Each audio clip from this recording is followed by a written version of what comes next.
Hey, good morning, you sexy chicks and limp dicks. I don't know. I was trying to think of something. I'm fucking exhausted. I haven't worked in like. Anyways, this is gonna be tradition 11 that we're diving into today. Tradition 11, and it's the only one that people think they know anything about. It's the only one that people try and dictate everyone with, and it's the only one that when when it comes up as a topic, everybody acts as if they know what they're all for because they have a very dictative incentive behind this one. No one person's fault. I did. This was the one that really like this one and five, or well, tradition 7 and 5 is what tipped me off. That most people don't know a fucking thing, but tradition 5 and 11 is the ones that really made me interested in what the fuck people are talking about because the contradiction is so fierce. And then I realized that the treatment centers, holy fuck, is the contradiction ever fierce with it. Dictative contradiction is so fucked up. Anyways, yeah, I'm exhausted. So at 8 o'clock, we're going to dive into tradition 11. And it's weird that I'm exhausted because I haven't worked since just before Christmas. I'm on a couple months off. But I'm realizing that like the reason that it's healthy for me to be in the field of work I am is because when I'm doing physical activity like that for long periods of time, it gives me a break from my brain.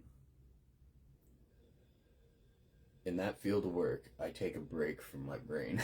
And that's probably what pisses a lot of people off. It's like that's me taking a break and my mind far exceeds theirs. I'm taking a break from my mind when I'm doing that shit. But now I'm like exhausted because like this deep thinking thing is a difficult thing to navigate. It's a difficult concept. Like if you look into it, it's hard. I was learning a bit more about it last night. How the isolation, it I could just be going through a phase, but I got to be careful. I could be just taking time away from people, but I do have to be careful because it could be a pattern that is really hard to break. Because I thought all I was good at was like superficial conversation because I don't like people on a deeper level is what I was saying. But what it is I'm really good at talking to new people because there's no preconceived idea. My mind gets to figure out who they are over time instead of like when I'm around people I know, it's just my mind is exhausting because I pick up on their social cues subconsciously, and like it's just always running these algorithms of like what's happening and fucking the shifts that happen. There's 12 people around me. There's like 12 shifts that I'm fucking consciously trying to consciously not be aware of, but it's difficult for me to be around people. And then when I'm around new people, it's a clean slate. So like I get to experience the world as others do. I, it's making more sense, like, because I love being around. I love talking with new people. I love, you know, I love helping new people. I love just like breaking these awkward silences that no, you know, it really drives me nuts when we're like I'm in public and there's like some sort of fucking awkward silence or some sort of uncomfortableness. I'm really good at breaking it because I also too can feel that just from shifts in the situation, but I'm good at breaking it because I don't give a fuck. I like it's not that I'm like super secure or unafraid of criticism or something, but I just the life I've lived and all that. I would always love if somebody's being like bullied or some shit. I would put myself in that. Either that bully's gonna get fucked up. That's what my life turned into. Like on the streets, it was dangerous and stuff. But when I was like growing up, if somebody's getting bullied, I would implant myself into their spot. So I take the bully's bullshit, and then I would, in the end, just make the bully look like an idiot while kind of rescuing that person, sort of, just because I couldn't cope with. I thought everybody else could see and feel what I do, but like I thought everybody else is, I don't know. It didn't make sense to me when my mind is like having almost a meltdown. I'm like, how are we able to put up? How are we all collectively putting up with this uncomfortable, like this person's fucking pain? But apparently they don't understand it, whereas I do too much. So I developed skills to put myself in that place because I don't give a fuck about. It's not that you guys know that I don't give a fuck about criticism. It's that if there's something that somebody should be criticizing me for, it's an opportunity to grow, and that is a powerful thing to do and have experience. It's a powerful tool, but at the same time, isolation is increasingly the only option, and I hope it's just a pattern that I'm going through. Like, if you learn about deep thinkers, the awareness is a difficult thing to navigate. It's something you can't turn off after a while, and I've been in that stage for a long time.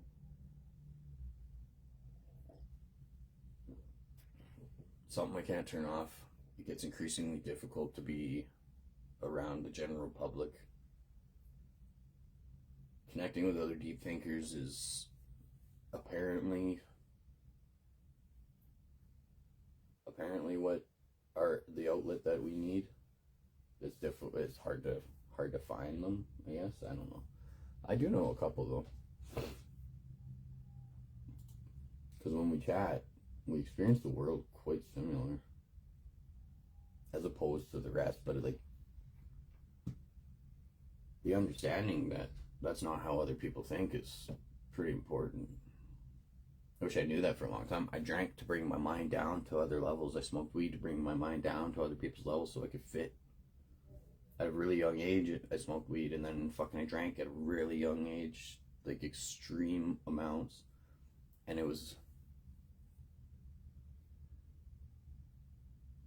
I blocked basically my mind for a long time. It's difficult to be in. And the world around us is difficult to be around because of our mind's capability. Anyway, it's exhausting. So I'm doing this as an outlet. This has been helping since I was on the streets. I don't know. I think it's healthy for somebody like me because I get to unload and like actually. I couldn't talk about any of this to anybody. I've had so many sponsors where the conversation was so superficial and so surface level and so like ill-equipped to. I chalked it up to me being a nutbag. I'm like, you guys aren't fucking equipped for this. That's what I thought, right?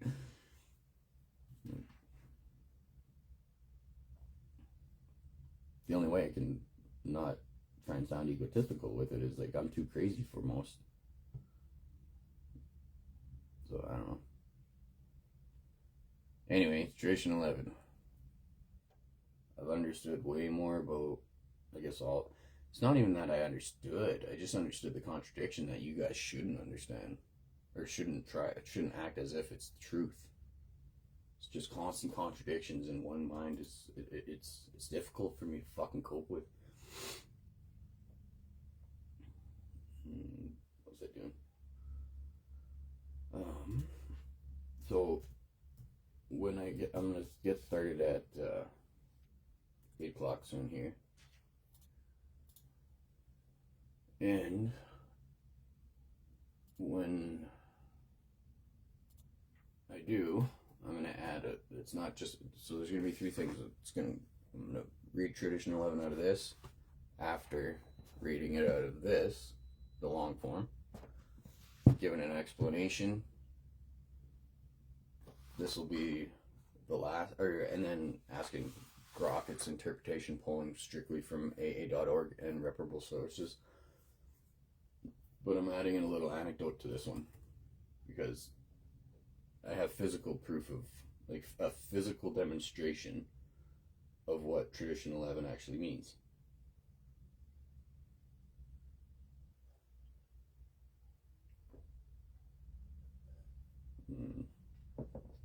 remember what the fuck I'm doing. My mind's just fucking exhausted. It's like the violin hip hop meets the pulse of hip hop.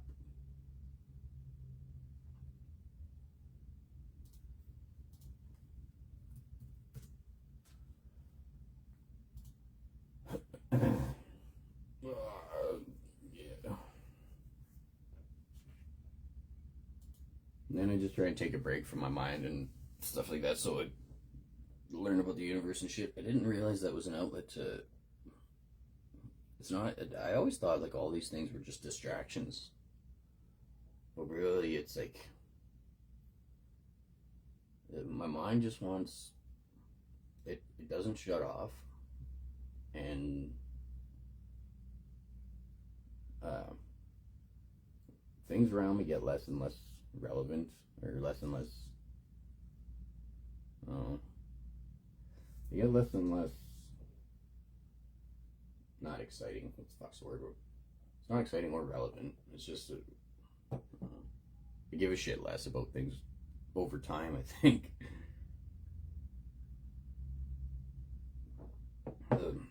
I think the human mind is probably like, they say if you don't use it, you lose it. So when you're older, say like 40s to 60s or something, it's really healthy for your mind to pick up and learn a new instrument, a difficult one too. You will like push dementia off fucking probably 10 years just by doing stuff like that, just by like keeping your mind active. Whereas mine doesn't shut the fuck off, so it needs quite extensive stuff to occupy it. Over time, my mind doesn't, the neural firing, over time it needs like more complex situations to keep firing, or to keep it occupied, keep it. I am not doing good with words today. That's gonna be helpful. Oh well. Yeah. We have 4 more minutes, so maybe I'll just check out fucking. What we're gonna look into is called Bill W. A Gift of Hope on YouTube, and I'm gonna show people what the 11th tradition physically is, not an interpretation. What AA approved 11th tradition actually is.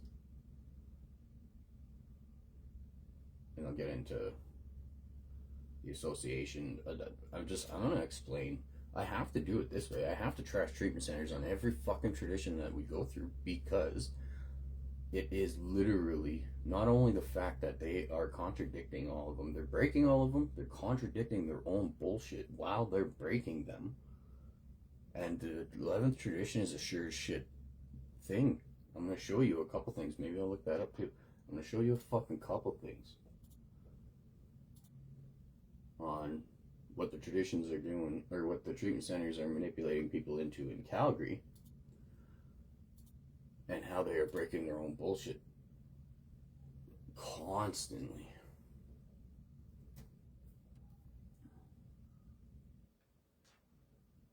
Yeah.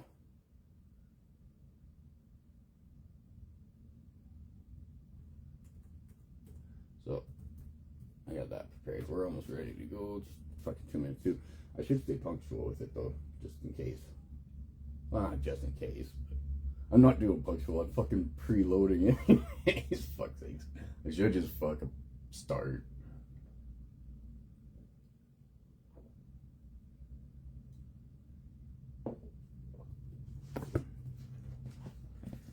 Right, so we got 1, 2, 3, 4.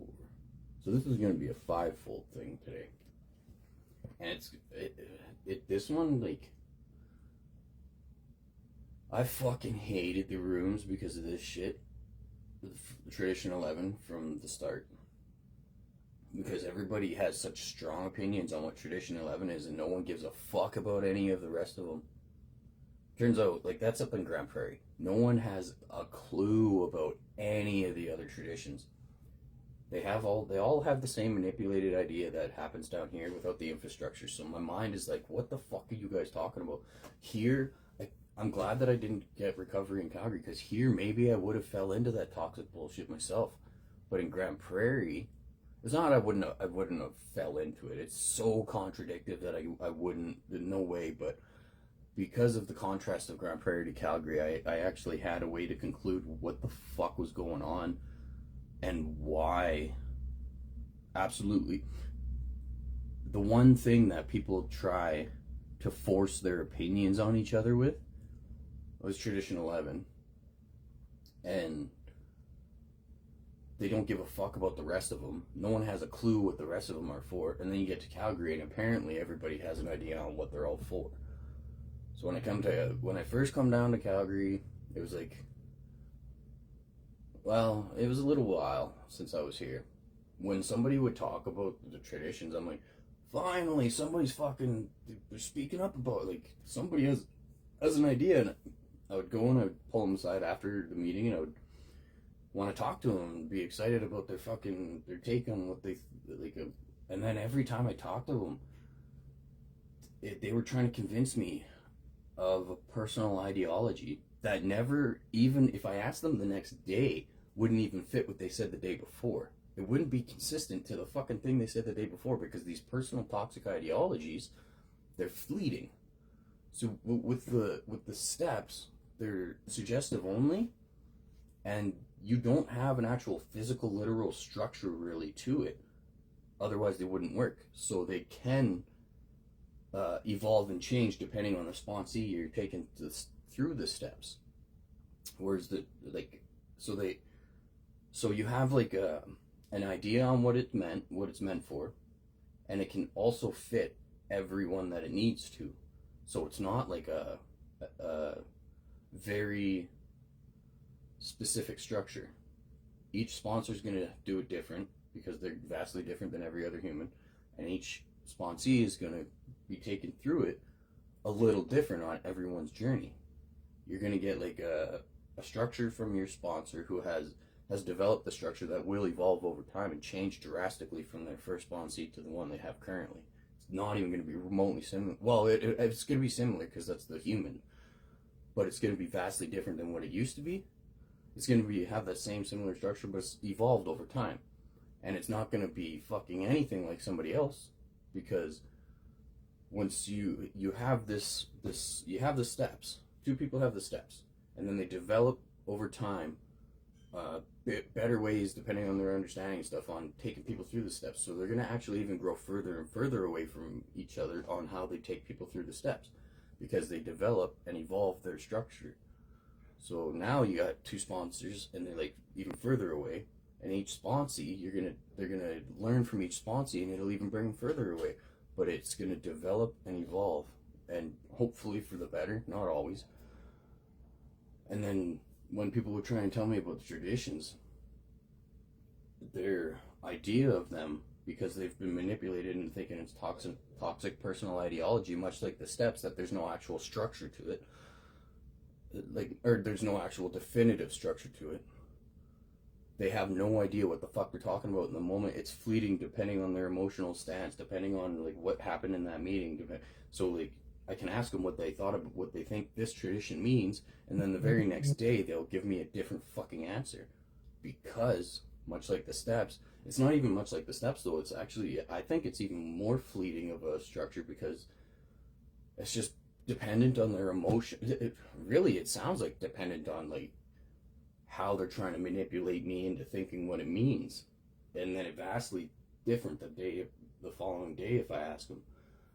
So I'm like, this is the only fucking thing that it needs to be structured in these rooms, and it's the most ununderstood, convoluted, dictative, actual bullshit coming out of everybody's face that nobody even fucking agrees on, except for the 11th tradition.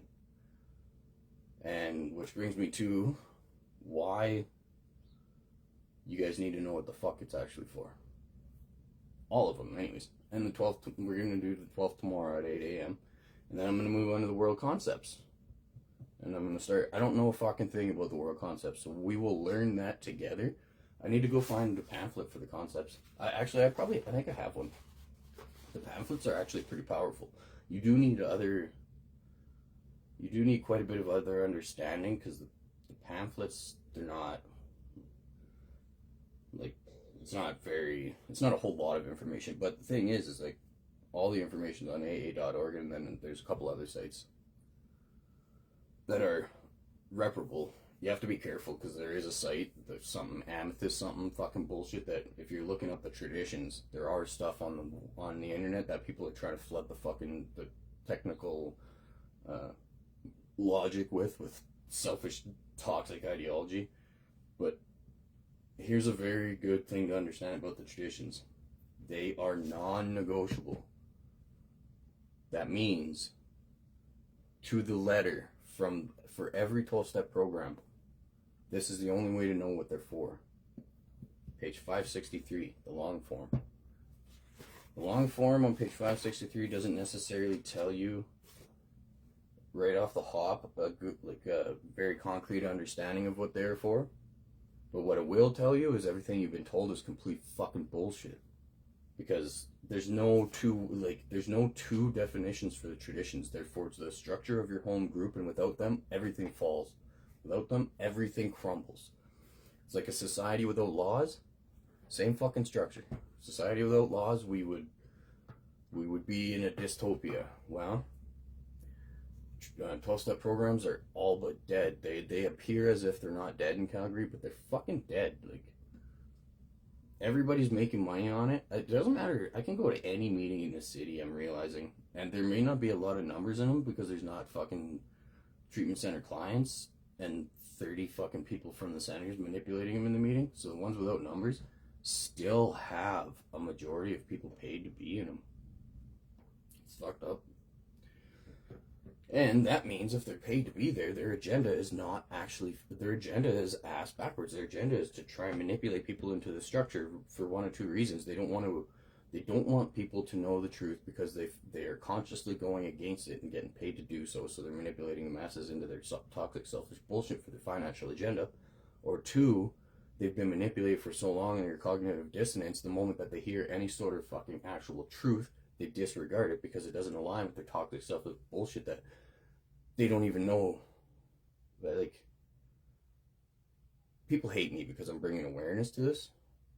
Most of a good chunk of people didn't know that they're killing recovery. They didn't know they're taking part in killing it. Because that's not what humans want to do. You know, you're in addiction and you finally find a place. Like we finally find a place where we can collaborate together, where people are supposed to be helping each other develop lives instead of the opposite. Because for a lot of us in addiction, it was quite literally the opposite. Only you put that financial agenda and the disinformation of the traditions, because everything they stand for is broken by everyone in Calgary. Then all of that community crumbles. All of that structure becomes non-existent for that financial agenda, and recovery dies. Whether I was thinking that I get pretty defeated thinking that the treatment centers are physically trying to kill the meetings, but at the same time my mind is like, but they're stealing the newcomers from there. So I don't think that they're trying to kill the meetings. Just big picture, grand scale, most people don't realize, they don't realize until it's too late the implications of their actions. Or not the implications, the repercussions of their actions. And now we are seeing it because most meetings are dead. At some of the meetings, you'll hear people say they'll rattle off 12 meetings saying they all need support. That's not going to help. It doesn't help. Nobody does. That's a new thing that's happening in Calgary too. I don't know why people are doing that now, because there was only me and one other guy that would mention that in the last 2 years, and now it's happening at every meeting. I'm not gonna try and overthink that, but I gotta be pessimistic. I have to assume there's a vindictive fucking agenda behind everything, and it's not any one person being the vindictive agenda. It's the fucking money behind I know for a fact people are forced to do shit that they know is wrong when they're working for this industry. When you were paid to be in recovery, especially, you are I'm just going to say I have an insider. And how on point I am, and I have been with all this shit for so long, has been for a long time because I don't work in the field and I just make these assumptions or these conclusions. But how on point I've been about about a lot of this stuff has been verified. It's been on point. Anyways, so let's get started.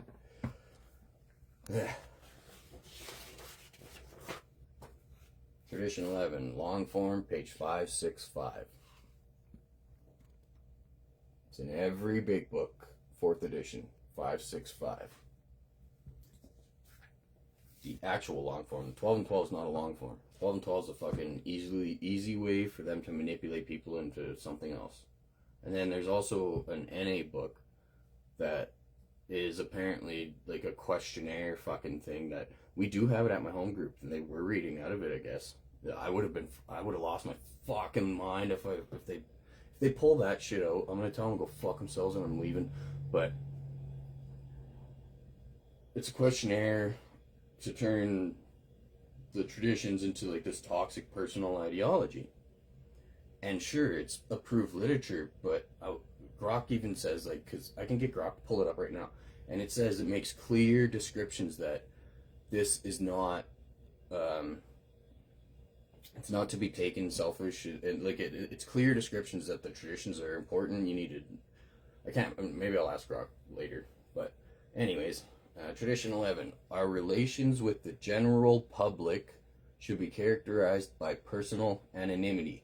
We think AA ought to avoid sensational advertising. Our names and pictures as AA members ought not to be broadcast, filmed, or publicly printed. Our public's relation should be guided by the principle of attraction rather than promotion. There's never need to praise ourselves. We feel it better to let our friends recommend us. There's a lot to unpack with that.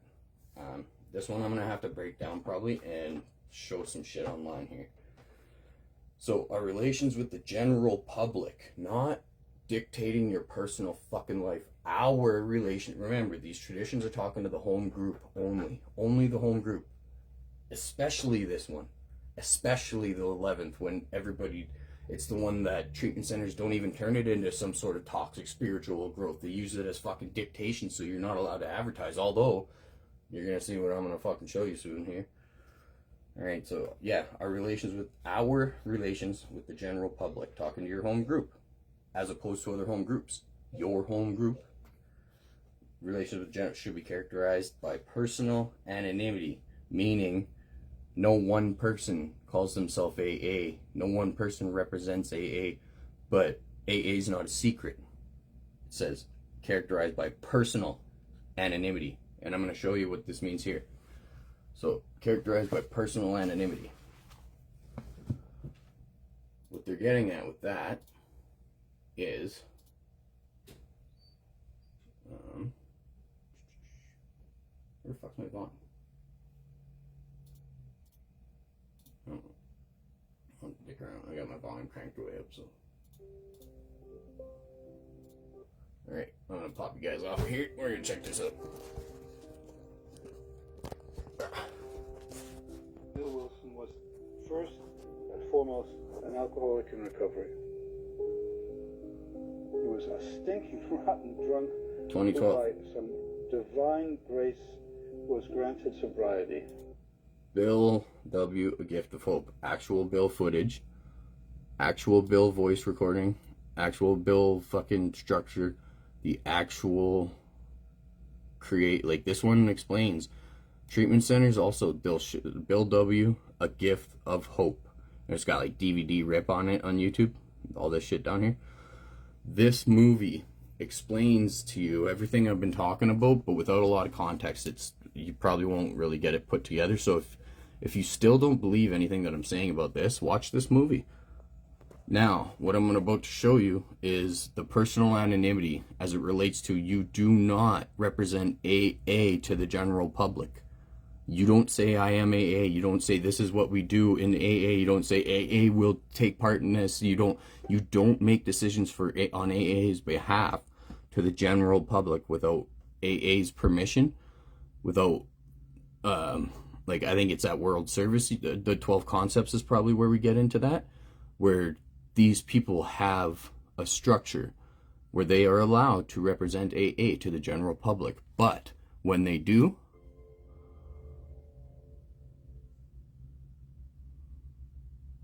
he had probably 30,000 his face is, opportunities watch, not to go forward. His face, he's an AA member. His face is shadowed as to not cause popularity and dictation in the rooms. It's not about hiding recovery from the world. It's not about making it a secret society. It's not about, if this guy relapses, he's gonna look bad on AA. You know what looks bad on AA? Every fucking moment of your guys' lives while you kill it, while you're in the cocksucking rooms. Everything that you do saying that recovery is a secret, yet treatment center. So I'm gonna flow into that. Hold on. Where is it? It shows his, or wait, where is it? This explains the creation of AA, which is also your predecessor, the hard-won experience your predecessors had to face in Narcotics Anonymous. That is, the hard-won experience predecessors had to face was AA going through the trials and tribulations before the traditions were created. They didn't know they needed those 12 fucking rules for us because it was never created.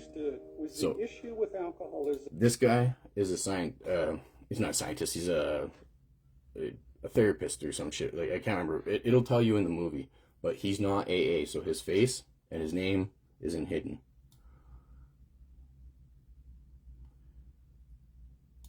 This guy, the earlier chapters talk about alcoholism as his face and name hidden. The problem. And I don't think there was a lot of argument over how they understood the problem. The arguments came up on how do we understand the solution. There's a lady in here that it shows her first name and then she talks about AA. But I don't know where the fuck she is. Traditions of alcohol. And if you, so the actual explanation or the solution, and then there would be somebody would be charging for here, I'm going to show you guys this real quick here. This is a very important part of it. We all had marvelous sessions and they began to be bombarded by group problems. Group problems. Bill was the lightning rod. People were always sending him letters. Oh, you know, our group's fighting about this, and what are we going to do about that? And he would send back some sort of solution. And then there would be somebody would be charging for Alcoholics Anonymous admission, and somebody else would complain and send him a letter. So he'd write about that.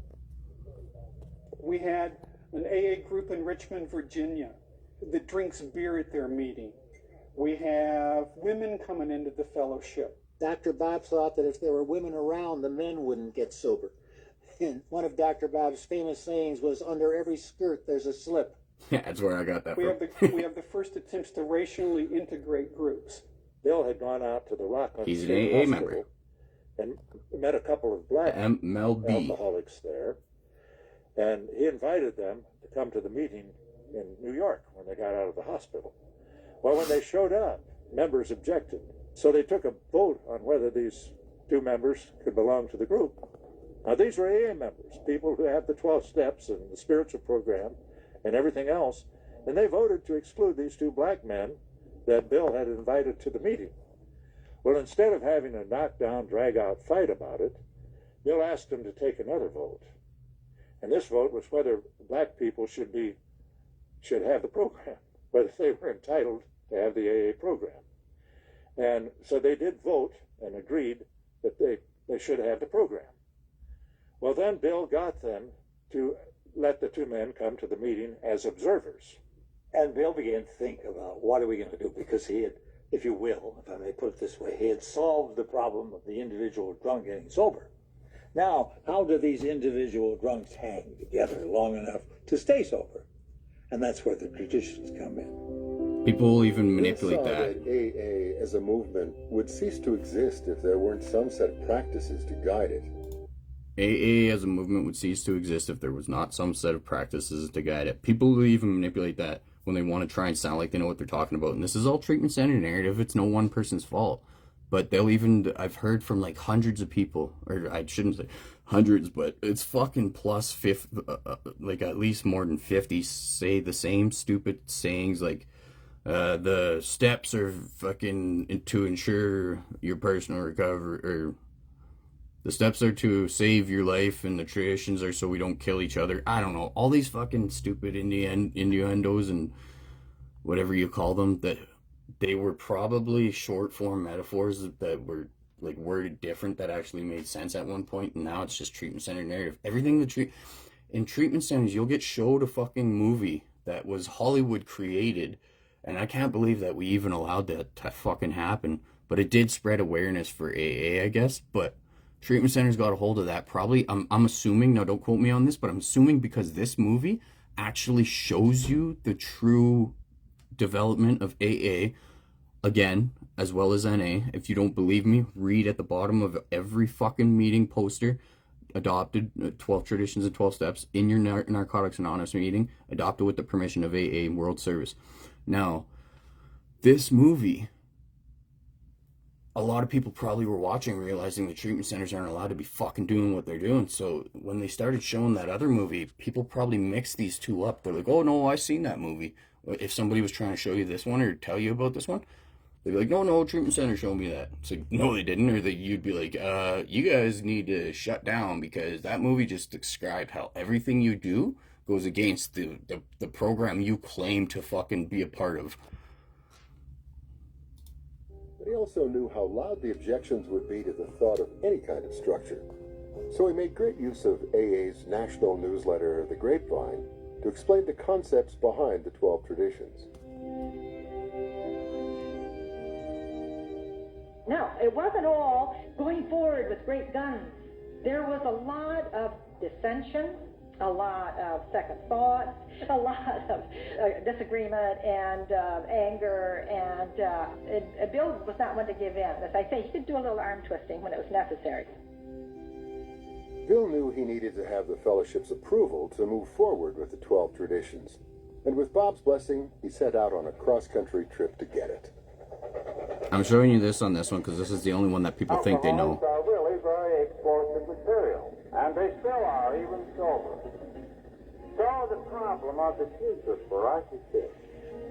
Will the disruptive influences among I didn't think I was going to show you the whole bit, but there's an important part coming up. Confident they won't. Not because we are a better people, but because we are a weaker people.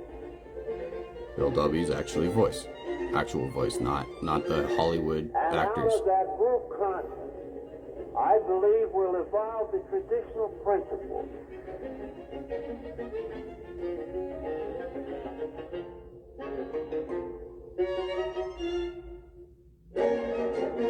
And tomorrow I'm doing Tradition 12 if you want to know. He went 3 years to night school of law. I've done all of them now He never almost. picked up his degree. He was drunk the time he was supposed to do it. But I always thought it paid off because AA is a brilliant instance, in my opinion, of the design of structure of an organization for survival.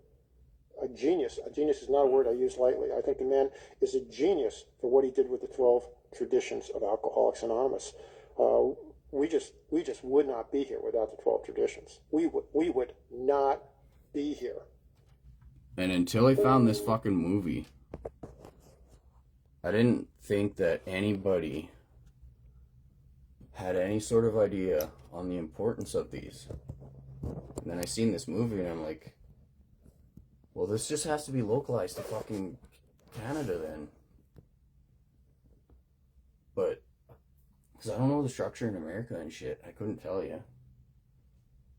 But, you heard it from him, like, and his face is shadowed, that's the 11th tradition. His face is shadowed, they only use his first name, and if you want, you can put your last letter. So it tells you in this movie that when Bill W. died, he gave them he released his anonymity to the public. So now we know he's Bill Wilson. When he died, it'll tell you in this movie. And what my understanding of that is he fucking, they knew that recovery rock stars are a toxic ideology, fucking, it's it's the easiest recipe for dictation, for dick swinging, for hierarchy. It's the only thing treatment centers produce is a hierarchical fucking toxic bullshit. You hammer through your steps in 3 fucking weeks that you obviously didn't even do, because for one, you're forced to do it. Goes against everything. For two, because you're not going to do them when you're forced to do them. You're going to do them how they need you to do them. That's not actually fucking doing them. Anyways, it's not for me to decide. Actually, it's not for anyone to decide, I guess. But everybody should be pissed off. Everybody should be pissed off. You heard it from that guy. Without these traditions, we would not be here. We would not be here.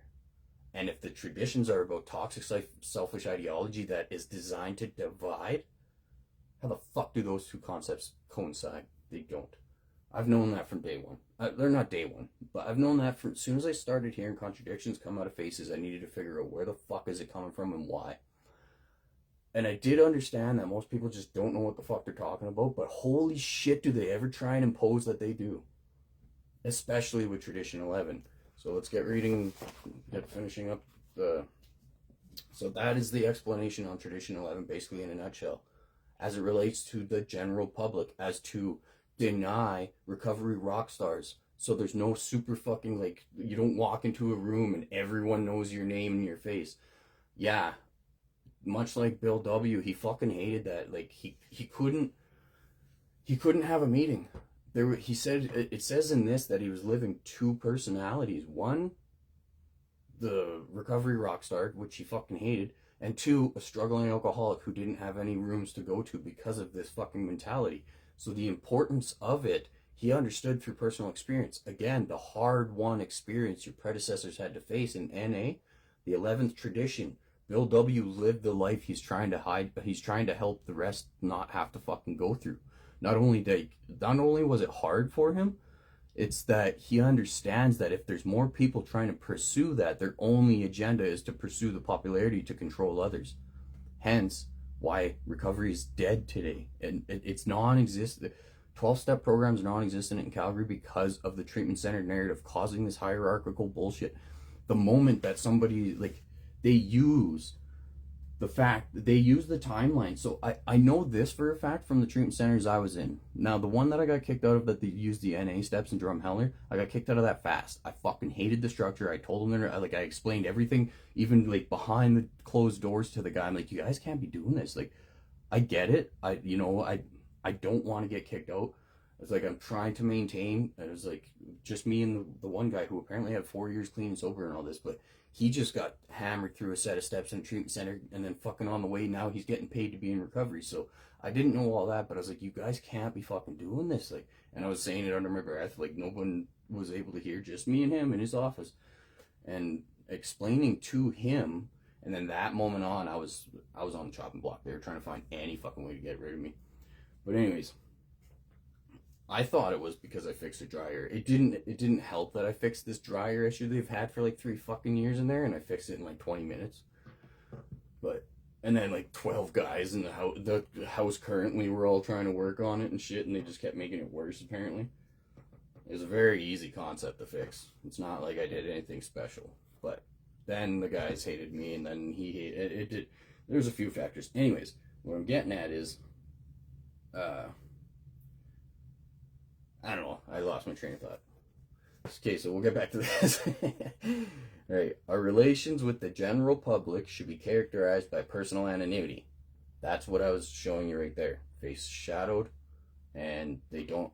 If you're going to represent AA, the world doesn't know who you are specific. And it's not because if you relapse, that's obviously that has nothing to do with it. The worst thing that's ever happened to AA is that idea, because that convinces people that you're not supposed to share recovery. In case you relapse, it would look bad.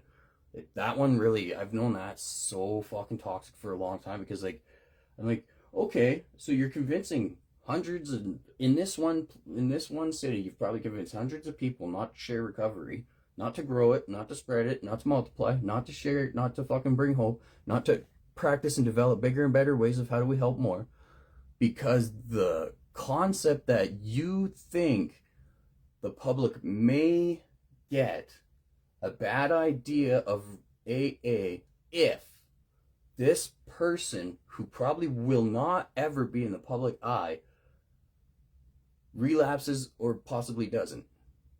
All those maybes that would have a fucking very minor effect on anything anyways does not fucking even remotely go up against the fact that I'm like, your one self, the whole point of, okay, so the whole point of population, if you do not double that population, if you do not actively try and, if each person's not trying to have 2 kids, generally speaking, to replace the, so in, to replace the population, and that's just to replace it, because you don't know who's going to die later on. You don't know. So in order to comfortably replace the population as it sits, to maintain the infrastructure, you need to double the population because of the death rates and the unpredictabilities and all that shit.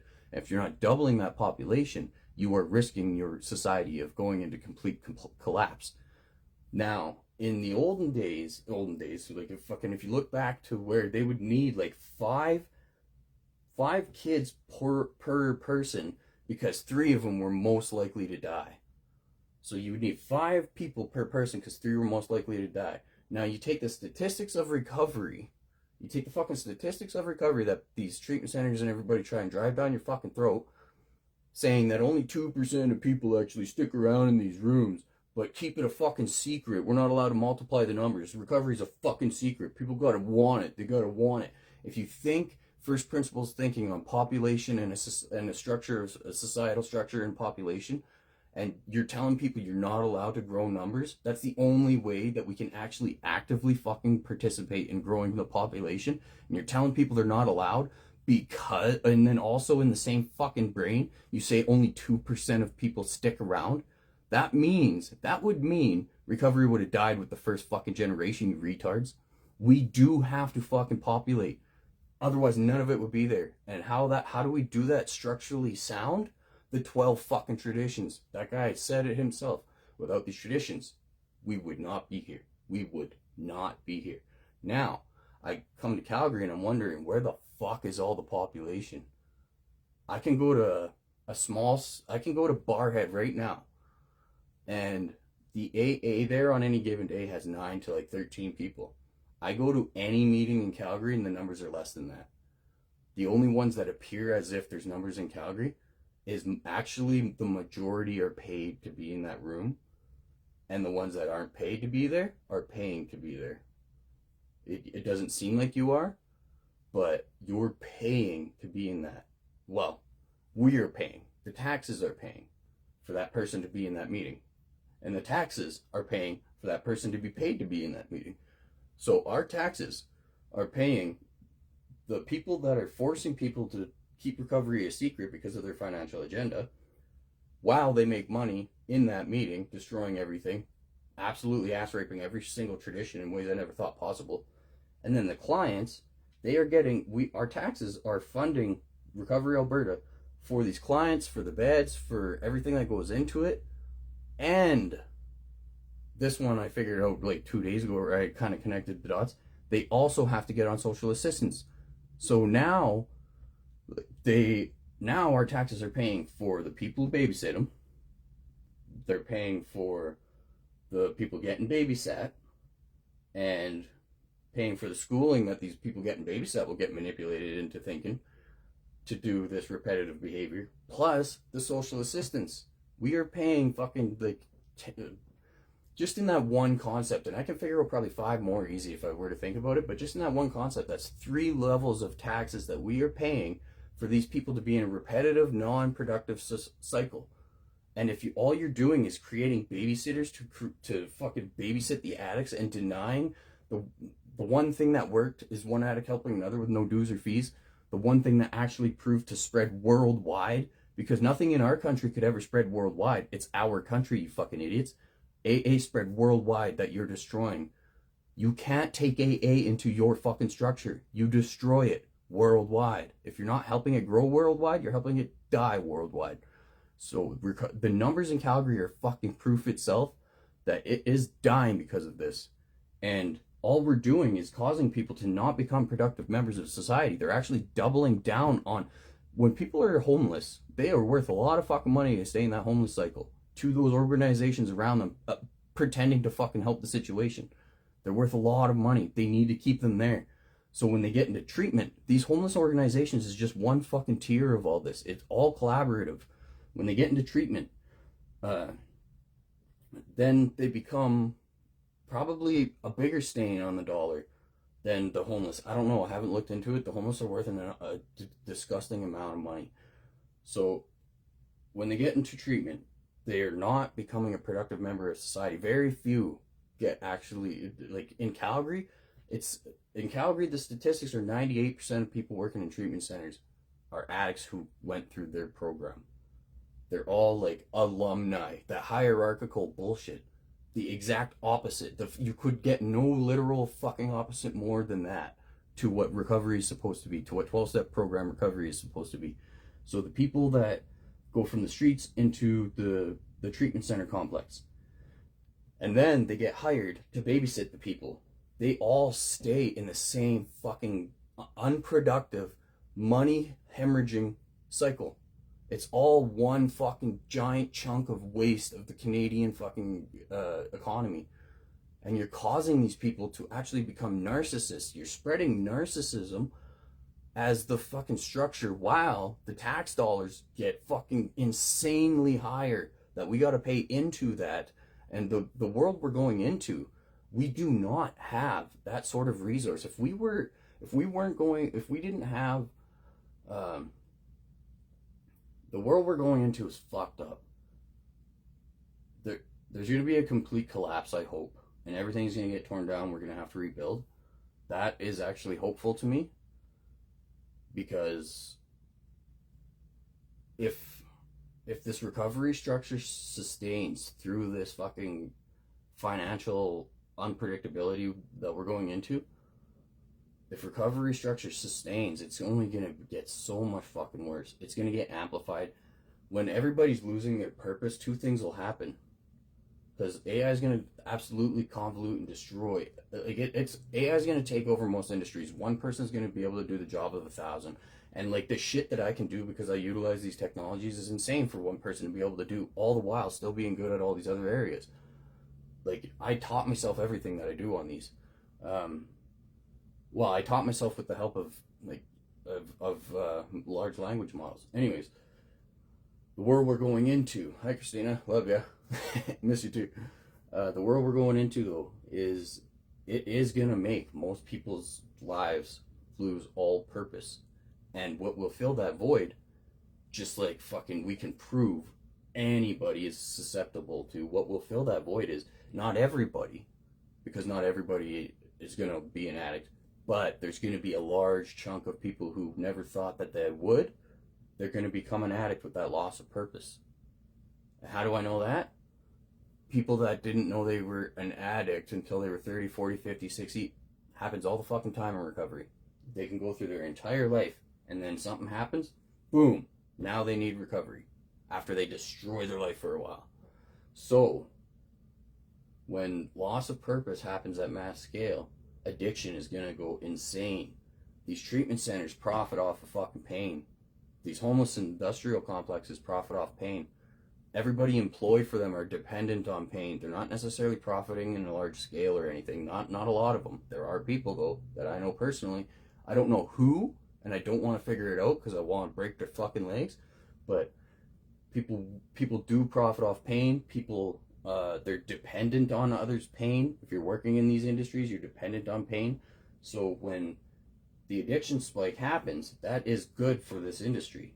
This industry is not meant to solve the problem. Otherwise, if McDonald's sold a burger that cured your hunger forever, it would go bankrupt overnight.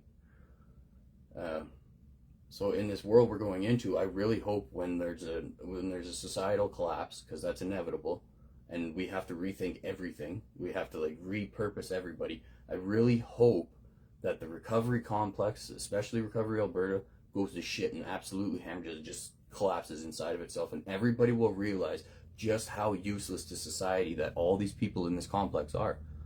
and they'll realize that they've been doing nothing but contributing. It's just been hemorrhaging, profiting on people's pain, dependent on pain to spread instead of recovery spread. It's the opposite. They are dependent on pain to spread, and this is dependent on recovery to spread. They're killing the only thing that has helped.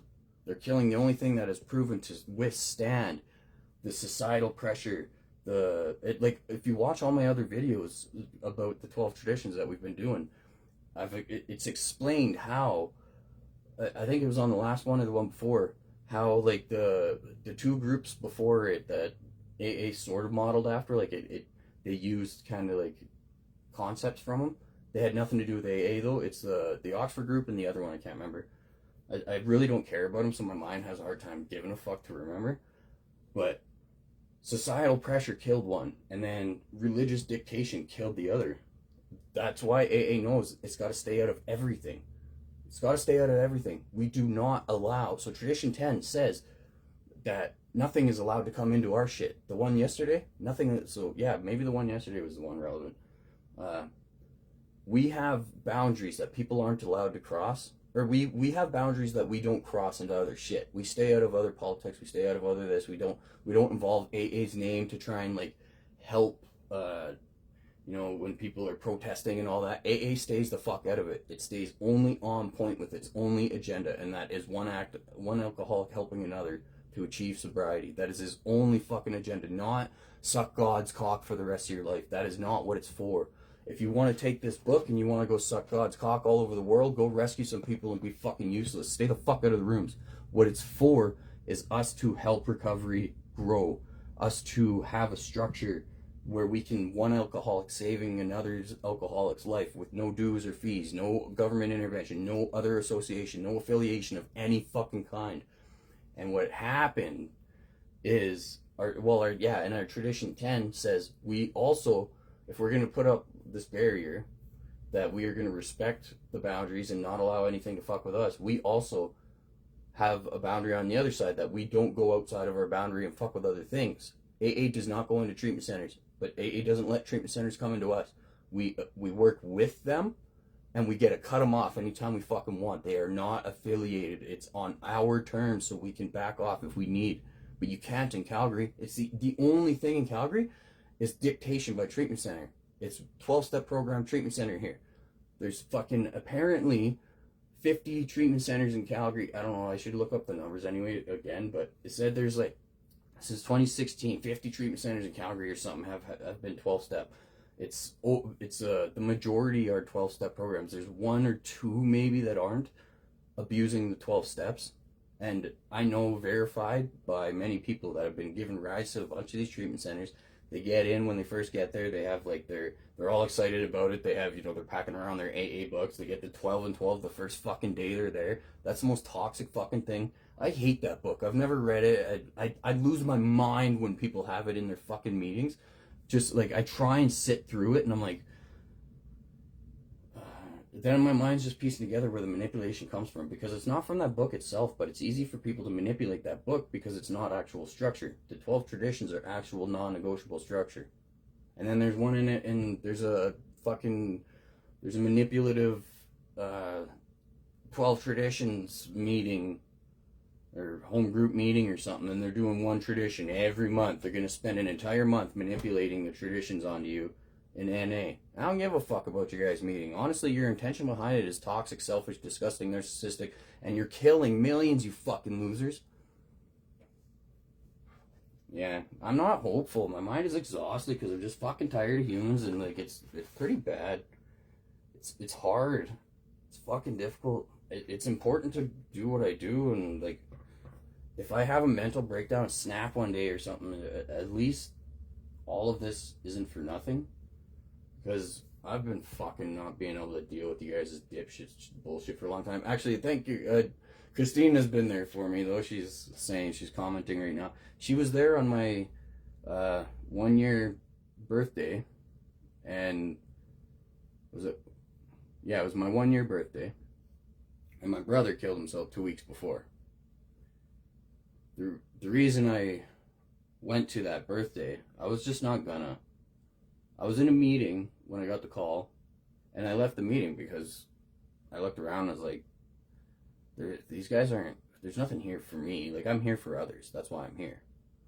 There's nothing here for me from these people. So I just left. I was like, I'm not even going to try and attempt to fucking deal, like, to bring it. So I just left and I isolated for like fucking 5 days. And then, but I did go to my birthday. And my birthday was, I don't know if I can't remember if I mentioned that. But I just wanted to show people, like, I was done. I didn't want to drink. I didn't want to use. But I actually had family come with me. That was the first time I fucking was able to ask people to do something like that. I don't know. I've been so upset with these rooms for so long, and I don't believe in them because I wanted to believe that they're powerful so bad when I was in Grand Prairie for so long. I just knew they're not. But Grand Prairie doesn't have the infrastructure. It doesn't fucking make sense. It doesn't make sense at all in Grand Prairie, but you're pushing the same toxic, selfish ideologies. Why? I don't know. How? Fucking beyond me, because you don't have the infrastructure for it. Like, how I'm the only one that is mass pissed off about this is fucking, it's mind-blowing. But the manipulation behind the amount of money that goes behind the manipulation of this toxic bullshit is, I'm not surprised, because that kind of money really, what I am surprised is they didn't actually get rid of all the literature itself. Like, I don't know, but in treatment centers they do, though. They're only going to give you what, they're not going to, like, I wouldn't be surprised if they cut the fucking 12 traditions out of the back of the 12 and 12, and if they cut the fucking 12 traditions out of the back of your big book. If you don't have page 563 and up, you're missing a bunch of the fucking book, the most important part. It's the most important part today. Because without these traditions, you guys have just seen it on this movie, Bill W., A Gift of Hope on YouTube. It says 12 and 12, Bill W., A Gift of Hope. DVD rip. 4HRG. That one. That will explain to you everything I'm talking about. Like, again, this isn't my information. This is just the information. And because you've been denied the information doesn't mean it's opposing your information. Because that's not your information. This is the information. There's a fucking book. There's a movie that helps explain. It's Bill W.'s actual voice. It's people representing AA on press, radio, and films, only with their anonymity protected as per this tradition we're talking about. We think AA ought to avoid sensational advertising. Our names and pictures as AA members ought not be broadcast, filmed, or publicly printed. Our names and pictures as AA members ought not be broadcast, filmed, or publicly printed. So that's why they're representing AA, their face is shadowed. Our public relations should be guided by the principles of attraction rather than promotion. Attraction rather than promotion. No person is going on to say, hey, get in recovery, it's saving my life, I'm amazing. And it's not because if that guy relapses, it will be bad for recovery. It's because if somebody is doing that, all of a sudden the hierarchical bullshit in the room starts happening. If somebody is trying to be the cool kid online and getting all these views and getting all this shit, they're going to become the hierarchical dictator in the fucking rooms. And that is what it's trying to protect against. And it seems like I'm contradictive with this, but trust me, I am not growing an audience that likes me in the rooms. Everybody fucking hates me. So my pain is for purpose. My pain is a very much needed thing. And my pain is not making me cool in the rooms. So if you think that I'm being contradictive, I'm not. I'm not representing anything. I'm representing everything. If you go to recoverystarts.com, I have all the 12-step meetings that I know about in Calgary on there. And it's a one-stop shop, one landing page. You can get to any meeting. I am not picking favorites. I am not trying to be cool in any sort of room. I'm trying to help everything as a whole because somebody's got to do it because you're all toxic fucking dipshits that get manipulated into that treatment center complex. If you're working for it and you're getting paid to be in meetings, you know you're fucking doing wrong. If you're paid to be in meetings, there's no way you're that dumb. You can't be that stupid in the same fucking... You can't be that persistent and do that every day of your life in like 17 fucking meetings a day and also be blind to what you're doing. That is not possible. Unless you really are dumb. But I don't think these guys are that dumb. Like, they're not... Most of them are quite intelligent. I would like to think, which means they're intelligent and they're disgusting. You can't have it all. You're either retarded and you've manipulated, or you're intelligent and you're a piece of shit. And there could be like a blend of the middle, maybe, where you're like, it's really uncomfortable and you got manipulated into it and you don't know what to do, and like it feels like I bet you there are people that are trapped in it that feel, because I know I have a friend who's had to like evolve their field of work. They're not one of you guys, but like it's uncomfortable because they're also aware of a lot of shit. So and we chat. We've been chatting for some time about this stuff. But I bet you there are people trapped with that awareness, and then also like probably questioning their fucking reality, probably questioning their belief, because on one end they're getting constantly manipulated to be this person, and on the other end it's in conflict with this truth that's undeniable and like unable to avoid over time. You can avoid it because of the dictation and the actual structure that they're trying to force, but over time, if you have this book, there's no fucking way you don't pick up on it over time. Thank God for the book. Like, fuck me. It's a good... Books are important. Like, you know, with the way AI is going and shit, like, this is proving just how important a book is. Because, I mean, all the information's online, but when you have all that information on AA.org, it's hard for my mind to want to even look into it. Especially since, like, it's the way it's categorized, and this manipulation goes up so far up the line that they do have to actually legally have the 12 traditions are the legal binding of this fucking program, you assholes. You guys are breaking it legally. You're actually frauding it, destroying it, breaking it legally. And the worst thing is you claim to suck God's cock every day of your life like you're God's gift to this world, while you're controlling others and you're getting paid to do it, and you're manipulating them into a really retarded version of what it's supposed to be, while you're breaking the structure, while you're consciously breaking the structure. A lot of you fucking know you are. There's no way you don't. And you're claiming like you're fucking this spiritual superhero. You could not, like I've said, you lined up next to Hitler. At least Hitler wasn't he was killing people, actively killing people. At least he wasn't hiding the disgusting bullshit he was doing and trying to collect praise every day of his life.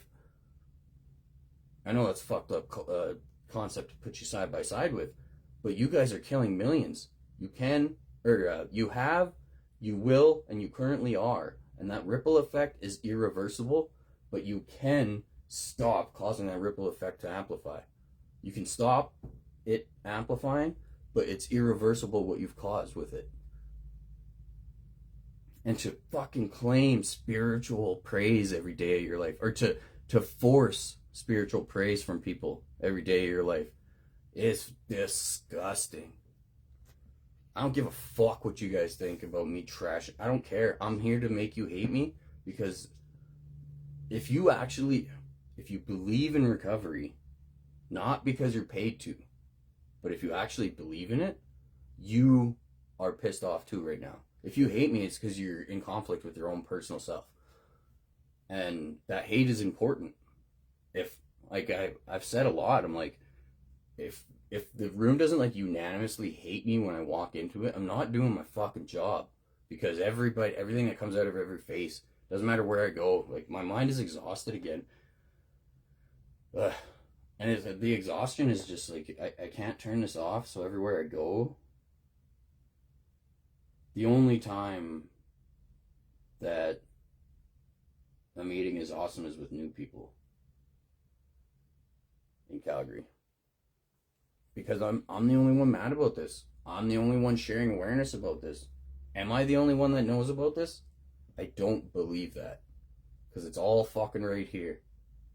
This isn't my information. It's just, it's hard. The pamphlets. So I've, because of all the constant billions of dollars, 1.13 billion in Recovery Alberta alone last year going into manipulating these 12-step programs, because Recovery Alberta, all these treatment centers are 12 steps. So 1.13 billion in my mind is 1.13 billion going into the it's dependent on manipulating out of actual structure of the 12-step programs, because all these treatment centers are 12-step treatment centers. So it's 1.13 billion annually of manipulation. That's how I see it, because grand scale it is. Yeah, there's never need to praise ourselves. That's I should have read that again. Like, okay, so I'm gonna finish that. As AA members ought not be broadcast, filmed, or publicly printed. Our public relations should be guided by the principle of attraction rather than promotion. With that, attraction rather than promotion, I hope I've gotten that pretty clear, is no one person is supposed to be the king shit or whatever, so you're not promoting, you're not saying, hey, come here, this is us. And a good way I framed this years ago, and long before I knew anything, I was like, I bet you what they mean, this is like long before I knew anything, and everybody was constantly, all it is trying to manipulate, especially the 11th tradition. People with 3 weeks in recovery, they understand the 11th tradition completely. And like, that one was really fucked, but it's treatment centers. They need you to manipulate this one especially, because there's a little bit I'm still going to show you after here. But our public relationship is guided by the principles of attraction rather than promotion. What that means is when they are promoting, when they're advertising, not promoting, when they're advertising AA, and they've been doing it from the start, this movie will explain a lot of that to you if you want to check it out. And the AA Grapevine has been a worldwide newspaper magazine advertisement, so it can spread recovery to the world. If you don't advertise, it doesn't just fucking magically spring up into more minds around the world. Like, people don't have a mind like mine. Like, mine is always just like, it likes to conclude dots of how things could happen, how things might have happened. First principles thinking, how did it happen?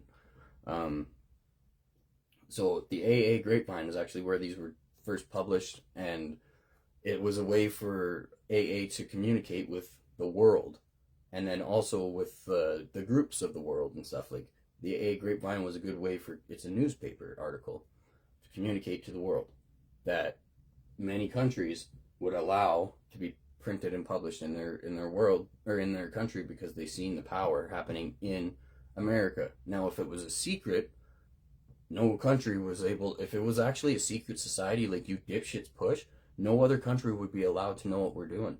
Like, in the treatment centers, no other, our own fucking government, holy, I'm just connecting this, and this is like, my mind gets fucking like in, it's just like, it's not frustration, but I can feel almost like pain going through it. Our own government is not allowed to know what happens in those treatment centers. So how the fuck would the rest of the world know? Our own government can't have oversight on what's happening. They don't know who's going in and out. They can't track how many people are getting kicked out. As long as those beds are full, they as long as they want those beds full, so they can convince the government that we need more facilities to amplify the treatment center structure, because the money that's made overhead that doesn't actually go into this infrastructure itself, more centers equal more capitalism, more actual top of the line, what am I saying? More money at the top. So more treatment centers, more money at the top, because a lot of it goes to that treatment center, but probably a small fraction, actually.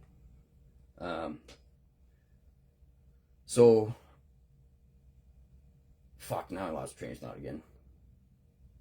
Yeah, I'm bad. My mind is like, deep thinkers, it explains how, like,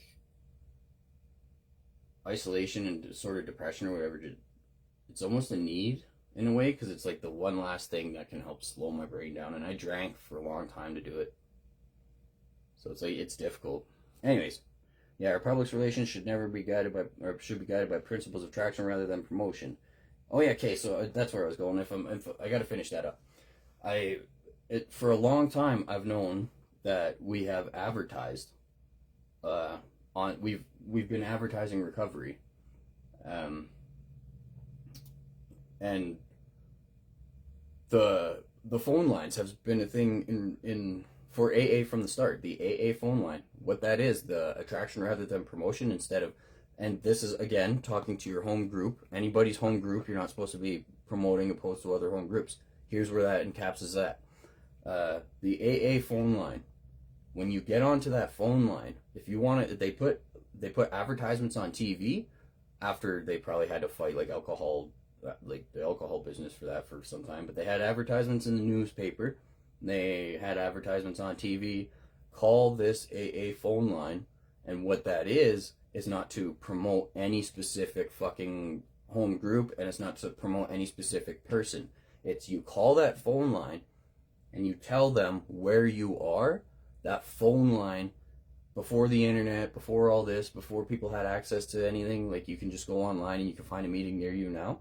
But before all that, when you would call the AA phone line, the person on that line would guide you to your nearest meeting. That is the attraction rather than promotion part for a home group structure. That means you're not promoting your home group opposed to other home groups. In Tradition 4, each group should be autonomous except in matters affecting other groups or AA as a whole. So your autonomy, you figure out, how do I get more people here? How do we utilize the structure of these traditions to make our meeting more inviting, more hopeful, more helpful, and to amplify, or to produce, to make more population, to gather more population, I guess you could say. So that's the structure of your home group, and the need for these 12 traditions is, how do we do that without fucking with other home groups? So that's the attraction rather than promotion part for your home group structure. The attraction rather than promotion for public relations is if we're attracting people to recovery on press, radio, film, like I showed you in that movie. Faces are shadowed, names blocked. And then it says, there is never need to praise ourselves. That's all it is in recovery today. It's nothing but dick swinging hierarchical bullshit. I'm better than you because I know this and I know that. You guys have all the information I've recorded in the palm of your fucking hands, and your cognitive dissonance doesn't give you the ability to learn a cocksucking thing, even though you go to these rooms every day to try and appear like you're better than each other, and none of you put any effort into it because it contradicts what you've been told from day fucking one. So instead of actually learning, you're just going to try and force opinions and ideas on each other that have nothing to do with the actual structure itself. You need to sound like you know what you're talking about so you can get that fucking hierarchical praise. And the only time when, like, I put quite an end to this in Calgary. Like, I don't hear it anymore, but when I first came here like 2 years ago, holy fuck, in every meeting, anytime there was a newcomer, I made a lot of people feel dumb in the moment for it, though. I can't do it because it's that me sticking up for the person getting bullied in me. That's what I hear. So when a newcomer would be in a meeting, all I would hear is these people with some time around in this toxic, really fucking disgusting ideology. A lot of them, no fault of their own. They would just sit there, or they would single out the newcomer and, yeah, you're the most important person here because I need to know what it's like, or I need to be reminded what it was like so it keeps me on the right path. And I'm like, holy fuck, that could not be a more toxic sentence coming out of one fucking human brain. And one, like, the structure of words following each other could not be more dipshits and toxic and contradictory to what we are actually doing in the moment. I'm like, that phrase, that they're the most important person, that alone pushed me out of my first meeting. When people told me that, I remember my first meeting almost clear as fucking day, and it was in Barhead. There was 9 older people, and one lady, me and my ex, and like 7 other dudes or 8 other dudes, something like that. And everybody focused on me, but they actually had a good message. I didn't like the attention. And when they said I was the most important person, and then, like, I didn't hear any experience, strength, and hope. They all just focused on me. There was no experience, strength, and hope. They were just so happy to have a newcomer in the room because it's in Barhead. They probably never had one for like fucking 10 years. Because nobody knows what they're supposed to do. You're supposed to go get people to your fucking home group. Otherwise, none of it would be there. It'd be like if there was 10 people in a village years and years and years ago, and they waited for their higher power to give them children, that village died. It's an easy concept to understand. We have to fucking multiply the population, especially if you say the statistics are as bad as they are. You have to actively, insanely multiply the population in order to hold on to very few. You fucking idiots. But the people in that meeting, they just, most people don't know any better. But the thing is like, where's all your guys' drive? You spend so much of your neuro energy on this shit. Doing fucking what? And it just becomes hierarchical dick swinging and then toxic and useless. And then if I were to think big picture, that is good for the treatment center narrative. That is good for the homeless industrial complex. That is good for the opiate crisis. That is good for the fucking safe injection sites. You know, I've been, when I was on the streets, I've been mixed with this harm reduction kind of thing. You need harm reduction at such a grand scale that you can't just have it isolated or it makes the issue worse. Because I watch people get paid daily to shoot people up, and that's their job. That's not helping the problem. Harm reduction has to be grand scale in a country entirely, or it doesn't work. Like there's, I think Venezuela, I can't remember what country, that's probably, I don't even know if that's a country, I'm bad geographically. But there's a country where they legalized all drugs, and there was an initial hit, because there's gonna be, but it turned out to be the best thing that country ever did at mass scale. So they legalized it all, crime rate went down, addiction plummeted.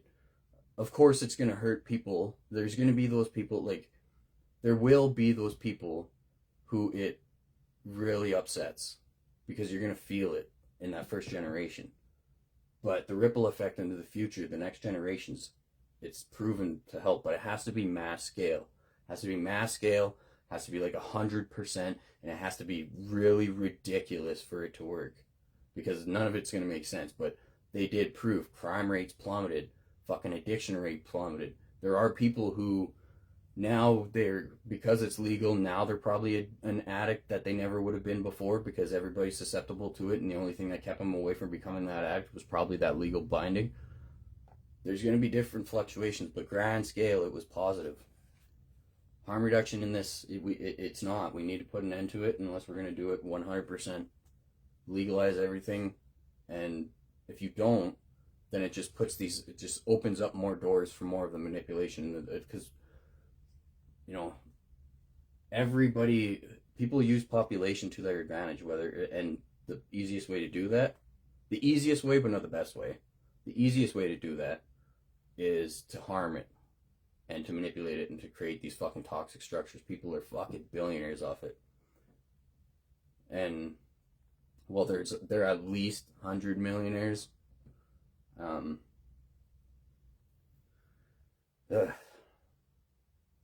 yeah, so it's we feel it better for our friend to let our friends recommend us.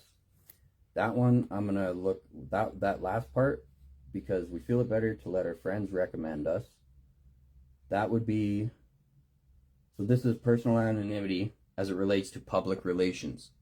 When it says we feel it better to let our friends recommend us, I'm assuming that means doctors, psychiatrists, jails, institutions, shit like that, treatment centers. When there was I know that at one point, because Grand Prairie may even still have a kind of a healthy structure with it, even though the people they're manipulated without the infrastructure anyways, and that comes directly from big cities. And I know Recovery Alberta is a big fucking responsibility for this bullshit.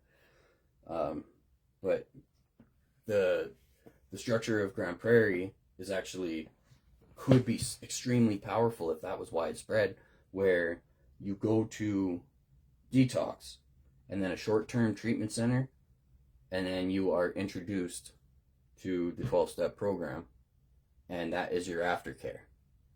And we can cut that treatment center off at any time if it starts overstepping.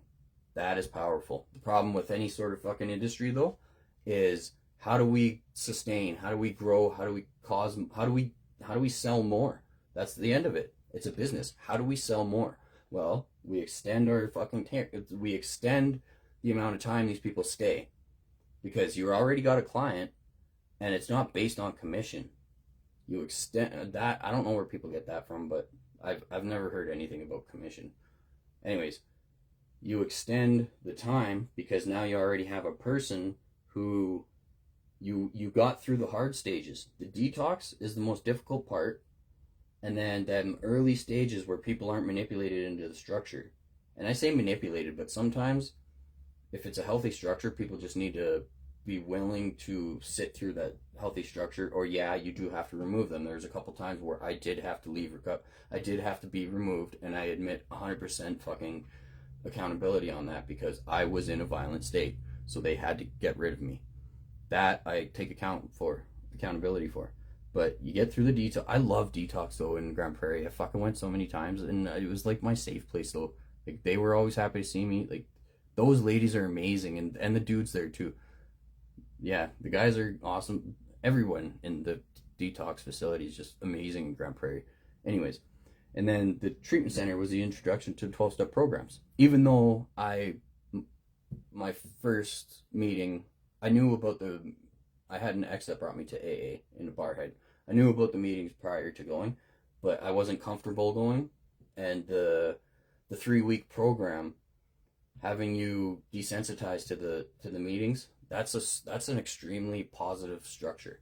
And I wish that's what it was today, because we would still be in collaboration with the government. Like we would still be in healthy collaboration, and AA would be able to cut it off if they overstepped, and NA would be able to cut it off if they're overstepping. The problem with that is they start increasing your amount of time you stay in that facility, because if those beds are full, they don't even give a fuck. They just need the bed full. So they increase the amount of time. They start favoritizing people.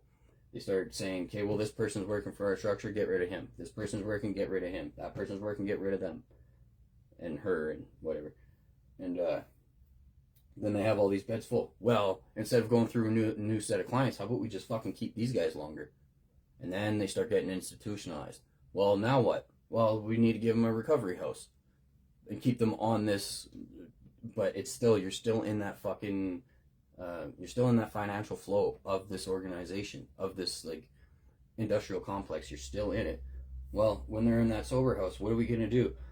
Well, we can help them, get employment and become useful, productive members of society, but then we lose them from our infrastructure, and we've already put a lot of work in fucking like capturing them into our industry. So instead, how about we say, you know what? I tell you what, let's help them get on social assistance. We will fucking forefront that. Oh, actually, you know what? There's a lot of these laws that they don't know about. They can get on age, and then they could be fucked for the rest of their life. Well, let's extend our fucking let's extend our recovery houses to basically endless. You can be in this endless. Take drug tests, be on age, be on social assistance, and push their toxic narrative. Wonderful, they're still in the complex. Well, how about we get them to be the recovery superstars and start controlling these different houses? Now you got like the house masters and stuff apparently. And don't quote me on that, but I've been told that that's happened, and that happens in Calgary. Now you got house masters looking after the houses. Now their job is to be in recovery, to manipulate the structure, to babysit people in the house. And it's like and you see on TV and stuff. I've never been to college, where like there's the one person who is like, they're almost graduated college now, or I don't know what the fuck, but they're the house mom or whatever. So you got that going on. Now you got that guy for long term, and he's also a part of the manipulative structure. Now he's actually doing your dirty work for you.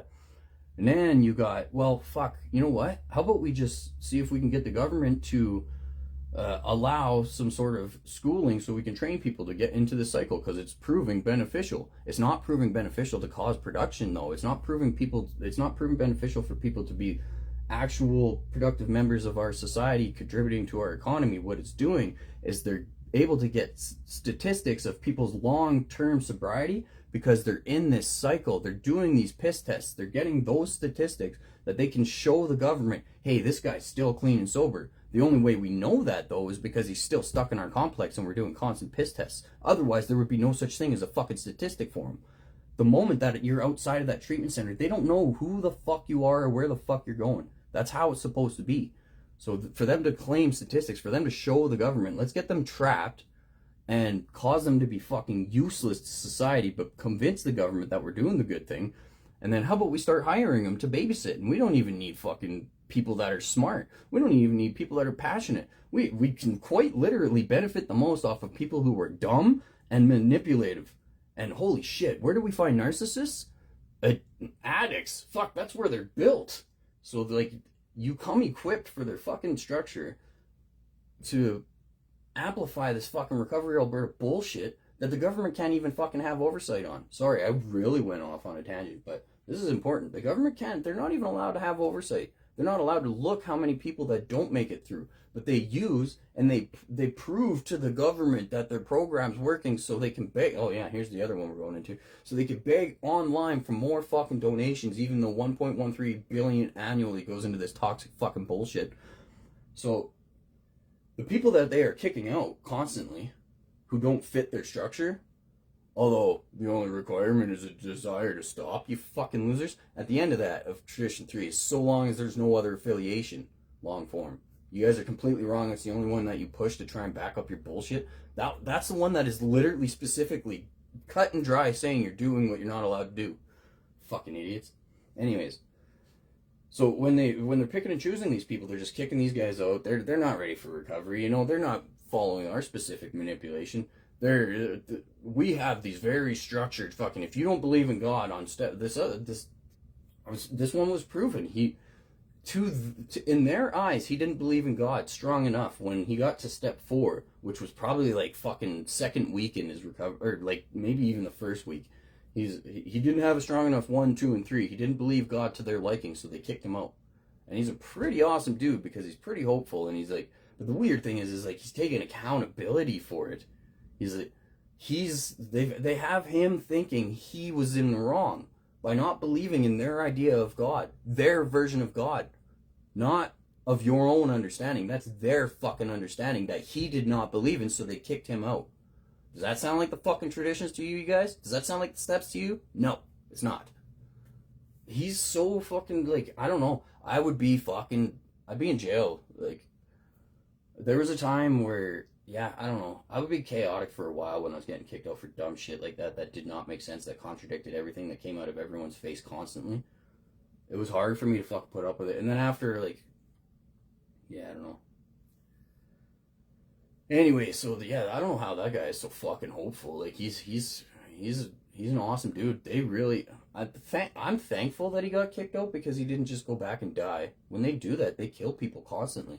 People after now they don't have their immunity to the drug that they were using. If it's the one that kills people constantly, their risk of dying is like it's 3,000% easy, and 3,000% just means like it's tenfold 3 times basically. Like, if you don't have your immunity and you go back to using the same amount, because you will, if you've been doing that for years, you're going to use that. You're not going to just go back. You're not going to be like, I'm just going to test it. I don't know what it's like. You're just going to be like, shouldn't do that. It's probably a trigger. Anyways, they're killing people constantly because they're toxic, selfish bullshit. If you don't believe in their version of God, if they're not satisfied with your current state of what a higher power means, you get kicked out. I just got that proven the other day.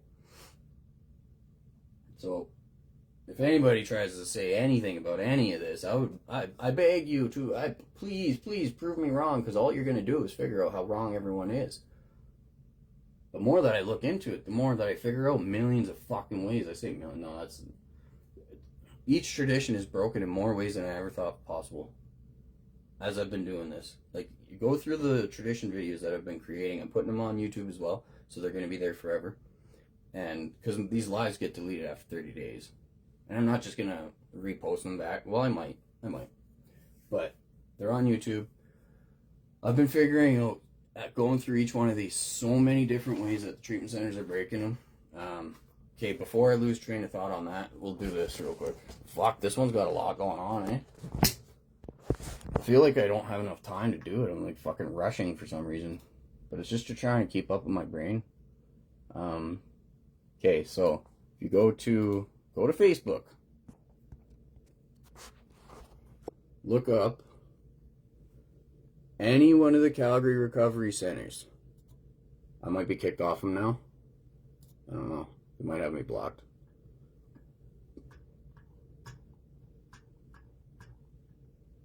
You have people's anonymity being broke so they can beg for money all over Facebook. Well, it was worse now. It was worse before.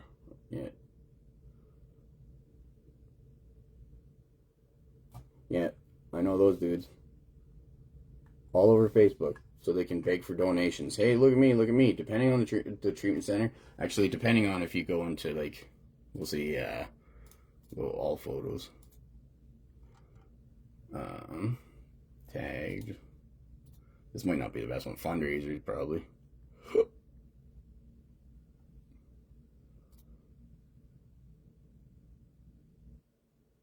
Birthday fundraiser. This is new shit. I probably shouldn't venture into stuff I haven't done before.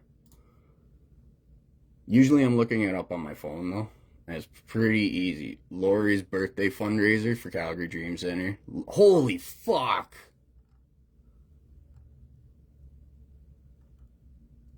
Everybody's Sobriety birthday fundraiser? Asking for money for clients that went through their 12-step program for their birthday. For their recovery birthday. That's breaking tradition 11 in ways I never thought possible. Oh, wait, that wasn't it.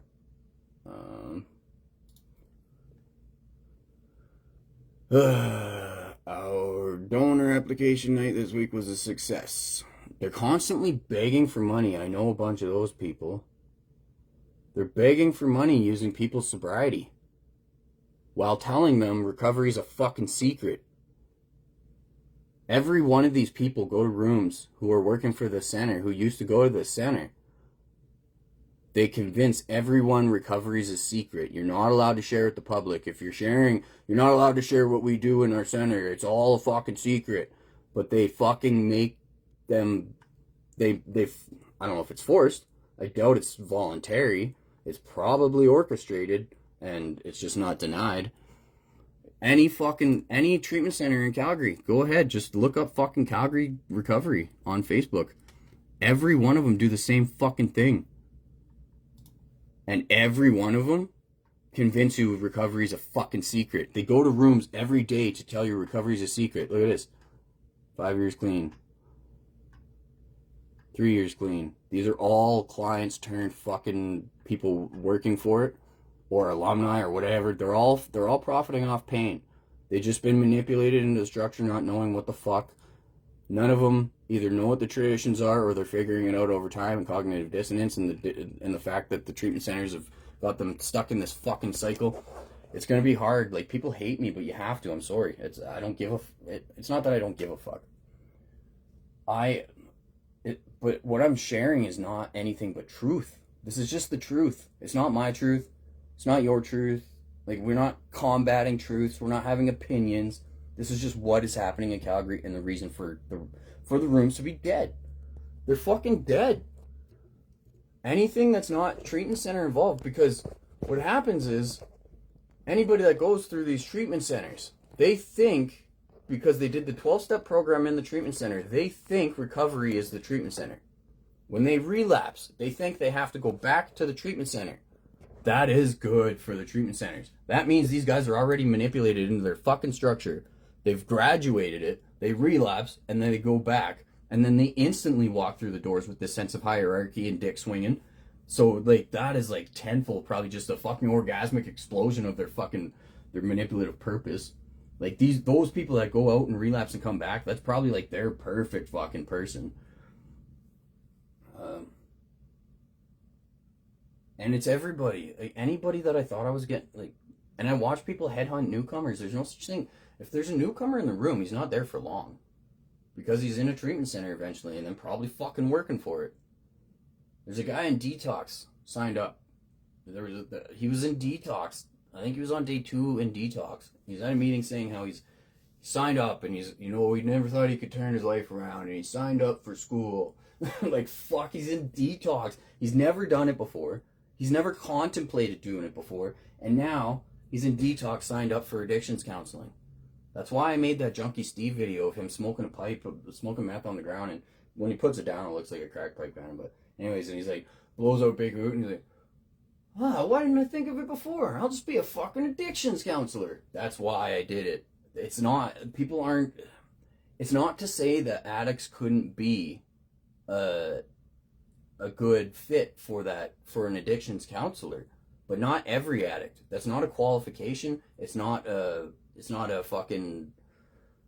It could be a tool that is beneficial to their other tools, but that's it. It can't be the only qualification.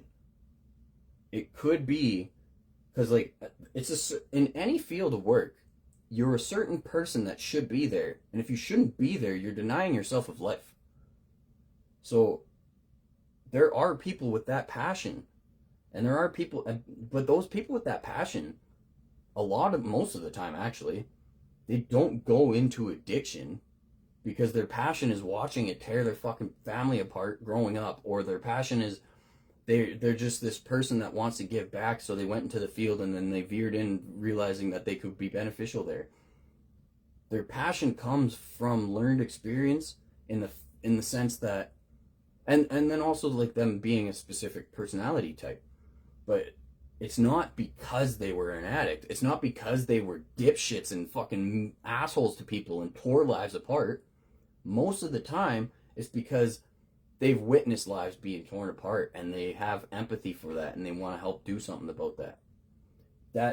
But again, that doesn't mean that, because addiction doesn't discriminate, and we say that in the rooms. So the people that are a good fit for recovery counseling, for addictions counseling, obviously addiction can also encapsulate that. Like, it can also have people that are good fit, but not everybody. That's a very, very small percent of people that it would be. And everybody flooding this market denies them of being. I know a couple people that are actually good for the structure, plus also being addicts.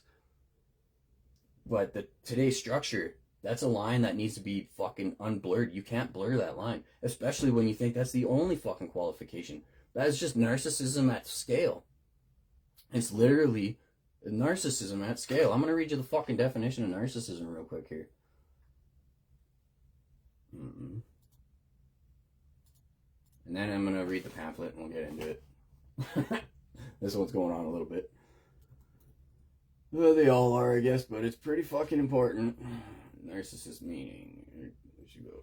A person who has an excessive interest or in or admiration of themselves. Narcissists who think the world revolves around them. Narcissists preening themselves in front of the mirror. That's not really a good definition, but this is Bing, I guess. Okay. Oh yeah, we got one more thing. We gotta ask fucking ChatGPT or Grok about it. Why do I always mix that? I want to find better definition of narcissistic personality, maybe. So narcissistic personality disorder is actually a medically recognized thing. One of my exes is apparently pretty afflicted with it. Narcissistic personality disorder is a mental health condition in which people have an unreasonably high sense of their own importance. They need and seek too much attention and want people to admire them.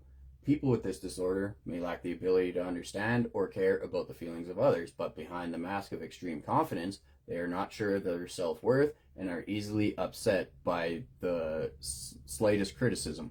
That encapsulates what... So this is personality disorder. This is the one that people are kind of like, they say you're sort of born with, but this is developed. I've watched people develop this in recovery because of the structure. Because it's what you think that's supposed to happen. You go to these rooms and you watch people try and collect praise every day of their life. All the while, it's just self-importance. They're in their dick swinging, trying to suck their own cock better than each other, collecting this self-importance. And they lack the ability to understand or care of the feeling of others. So lack the ability to understand. Where I'm sitting there and I'm the kind of person that I feel emotions. I interpret people's shift and cues. My mind can't fucking turn it off. So when there's a newcomer or when there's somebody who's like, you know, they're very emotionally shut off. They're very like scared of the world and all this. And then they get targeted by these people who are up there only trying to suck their own cock in front of it because of this narcissism that is developing. They're actually like, they're making this, it's not healthy for that person. Don't get me wrong. Sometimes they might, I don't know. No, it's not. It's not fucking healthy. They get up there and they suck their own cock because they need to be reminded that that person's fucking life is torn apart so they can get up there and make sure everybody knows how amazing they are. That's all that is. And it says you guys do not, sometimes you lack the ability to understand, but you also lack the ability to give a fuck if you understand it. A narcissistic personality disorder causes problems in many areas of life, such as relationship, work, school, or financial matters. People with narcissistic personality disorder may be generally unhappy and disappointed when they're not given the special favors or admiration that they believe they deserve. They may find their relationships troubled and unfulfilling, and other people may not enjoy being around them. Treatment for narcissistic personality disorder centers around talk therapy and also psychotherapy. Narcissistic personality disorder affects more males than females. That actually, and it often begins in teens or early adulthood. Oh, so it is a learned. This one's talking about a learned behavior. I thought that one was. So like I've been told I have oppositional defiant disorder, which actually I can't deny that. It makes a lot of sense. So ODD, oppositional defiant disorder. It's kind of everything I'm doing right here falls fucking right in line with that. But it's and I don't want I really don't like being in the limelight. I don't like people like me going to my 1 year. If it wasn't for Christina, thank you for coming, Christina. I wouldn't have went to my 1 year birthday if it wasn't for you coming. I wasn't gonna go. So, and then also you had your little ones with you, and that meant the world to me. And she come up with me when I was up there. Yeah, that was awesome. It meant fucking so much to me because I don't like being. I'm not there for that. And yeah, the reason that they say like you go up and you do your birthdays is to show like other people that it's possible.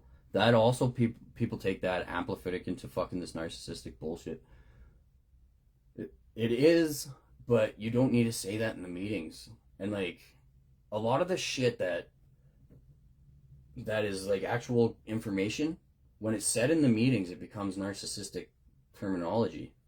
When it's said to like try and convince people of stuff, when it's said to try and justify actions, when it's said to fucking try and sound like you know what you're talking about, you take something that it should be just naturally inherent and you expose it into narcissistic, disgusting ideology. Anyways, narcissistic personality disorder affects more males than females, and it often begins in the teens or early adulthood. Some children may show traits of narcissism, but this is often typical for their age, and doesn't mean they'll go on to develop narcissistic personality disorder. Yeah, that fucking could not fit better than it fits everything that I say. We're developing narcissists. We're creating narcissists. It says right here. Like, I wonder if so maybe we're all susceptible to it to different degrees. And then, like, depending on life circumstance, you kind of fall into those behaviors and then patterns. And once you start building those patterns, they start escalating. If it's serving you, I bet you. This just said, this proves my fucking theory. Because, like, I was at a meeting not too long ago, and I was pointing at the steps, and I was up there, and I was just sharing, like, these epiphanies I was having in the moment, and, like, trying to really unload how, like, I'm really distraught of what's happening in recovery. And I was like, these steps save lives, and I said, because people have no idea what the 12th step actually is, and nobody knows what the fucking traditions are for. I was like, that's why I'm a traditions guy. Like, I fucking love the traditions because their actual structure. And then I said, if all you're doing is going to these rooms and convincing people to do these steps, and all you're doing is doing these steps constantly, all you're doing is self-involved. You're going to rooms to ask for praise for nothing but working on yourself and doing physically nothing to help this grow and get outside of self. And I was like, if all you're doing is fucking going through these steps over and over and over for 10, 20, 30, 40 years, this is a fucking recipe for narcissism. And this just told me everything I said was on point. Everything I said was fucking 100%. We have developed the one thing that used to work into causing people to become pieces of shit, dick swinging. And then you put that financial agenda and they're stuck in the fucking loop of it, even if they want to get out. Well, that's why I'm hoping that this AI this revolution that we're having, it's going to absolutely reshape everything. And it's going to destroy the world as we know it. Like, it's not going to like, it may cause world war. There's a war going on right now that I'm not getting into, but it may. It's not gonna like make everybody fucking be in. I don't know. I can't predict. It could be unimaginably horrible, but it also could just be our societal collapse that humans have gone through since day one. It always happens. It happens in societies. They prosper, they prosper, they prosper. They don't keep up on certain things. Certain things fucking influence, and shit goes bad. Boom, they flip, they collapse. That's why the Japanese yen or whatever the fuck it is, the Japanese dollar is like unimaginably worthless because at one point they were actually at the top of that ladder. They were, I think, the second or third wealthiest, and they hit that fucking they hit what every country fears, and it made their dollar collapse instead of them being able to recycle it. Well, we're going into that. Like, AI is going to disrupt things unimaginably. People are going to lose purpose, but I really truly hope that it destroys Recovery Alberta, because if addiction spikes and Recovery Alberta sustains, it's only going to amplify that, and it's going to get so much fucking worse. And we are Canadians in the future, because like there's people who have no idea, who's never been in recovery. They all have the same idea. It spreads like fucking herpes. People all over the fucking world come to Calgary, and they have the same toxic ideologies. They come to the Calgary and they share the same useless shit in the rooms that you've heard a million times, and it's nothing but selfish ideologies that helps no big picture. It doesn't help themselves. They're just trying to impose that they know what they're talking about, and it's actually fucking destructive to their life. Coming from countries that are third world, war-torn, extremely wealthy, it doesn't matter. They all sound the fucking same dipshit bullshit as we say here. And it's all backwards. It's all fucking terrible. And if Recovery Alberta doesn't collapse, holy fuck, is that going to be like, in my prediction, that's like the worst thing that can happen, because Canadians will go from being the world looking at us as like the nicest, actually we're one of the most intelligent civilizations, contrary to fucking what Alberta likes to show, what Alberta likes to practice, I guess. I have an issue with Alberta. I've never fit, and I assume other places in the world has to be more intellectual. I don't know. Anyways, yeah, if Alberta recovery sustains, we're gonna go from the world knowing we're the nice, apologetic, fucking actually intellectual people to narcissistic dipshits who are so self-involved that they can't get out of their own way, and the only thing we'll be known for is cognitive dissonance. It's spread to the public. One of our biggest issues in Canada, or at least in Alberta and BC, is the homeless issue and the mental health issue associated and the addiction issue. So everybody in the public is influenced by what happens with the recovery situation. Everybody in the public, their ideologies are persuaded depending on what these situations. People are becoming pieces of shit, and they've never even once stepped foot in a room, but they are sharing the same toxic ideologies. I can go anywhere and talk to anybody, and you have the general public saying the same toxic bullshit you do. And I ask them, I'm like, I was like, okay, whoever told you, wherever you got that idea, scrap it. I'm like, think, how could that be beneficial in any sort? They're not manipulated with all the shit in recovery, so like they take a second and they're like, well, I guess it's not. I'm like, how? I'm in recovery. I'm like, how could that help? How does that ideology pushed on people help? How does you saying that benefit in any sort? And they have like this epiphany in the moment. They're like, oh, I guess it doesn't. Like, wherever you're getting your information, you need to fucking stop listening to it. And it's probably coming from where I come from. Like, it's all just toxic, selfish ideology. We're just getting worse over time. So I guess I should probably shut this down real quick. But I am going to finish up with this and ask... Oh, fuck it. Never mind. I still got two more. Well, we're still going. Fuck, this one's going to be long. Okay, so the pamphlet. This is not my information. I've never read this before. I don't know what it's going to say. I have been pretty on point with all the rest of them so far. And I've learned a little bit from a couple of them. The 11th tradition, our public relations policy is based on attraction rather than promotion. We need to always maintain personal anonymity at the level of press, radio, and films.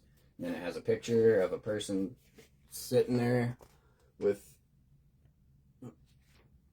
sort of looks like his wife. She's got an AA pamphlet. Oh, it looks like his wife is dragging him to a meeting, and then there's a dude there with a pamphlet in his hand. Ours is not a secret. Yes! Why don't I fucking read this shit? Ours is not a secret society. We carry the message anywhere we can. You fucking goofs. Not a secret society. I've been saying that for so long. That's the first one that fucking got me kicked out of recovery in Grand Prairie. I was like, you guys, what do you think this is? This is not a secret fucking society. Like, I lost my mind, and I was kicked out of, like, basically all... I wasn't actually kicked out, but why the fuck would I go around a bunch of narcissists knowing what their intention behind it is? And then now it's got another... Ours is not a secret society. We carry the message anywhere we can. And the lady with the AA pamphlet... but we must ever be aware that self-appointed messiahs speaking for AA throughout public media can do us great damage. Now, it doesn't take a genius. There's a couple people that do this in Calgary. I'm not here to attack any one person. I believe their intention, if they're not associated with treatment centers, is actually beneficial. Probably beneficial, could be beneficial. The attention behind it is meant to help, so long as you are not working for a treatment center and you are not trying to push the toxic, selfish ideologies, manipulating out of what the traditions are actually for. I believe that you are actually trying to help. Whether you help or not is not for me to decide, because the worst thing that's ever happened to 12-step programs are treatment centers. So any one individual could not even come close to fucking damaging the amount that treatment centers have to AA, NA, CA, CMA. So right here, this is my mission on this fucking page right here. It's not a fucking secret society. If we're not populating, we're dying. Anyways, now on the second page, it has a picture of... I don't know what's really going on there. When I read it, it'll probably make sense. Alright, so how to be anonymous on television. Oh, nice. So it's going to probably go into explain what I just explained in that video there. Information about AA is being offered to the public through all the communications media. In print and over the air. On radio, it is easy to guard members' anonymity, of course.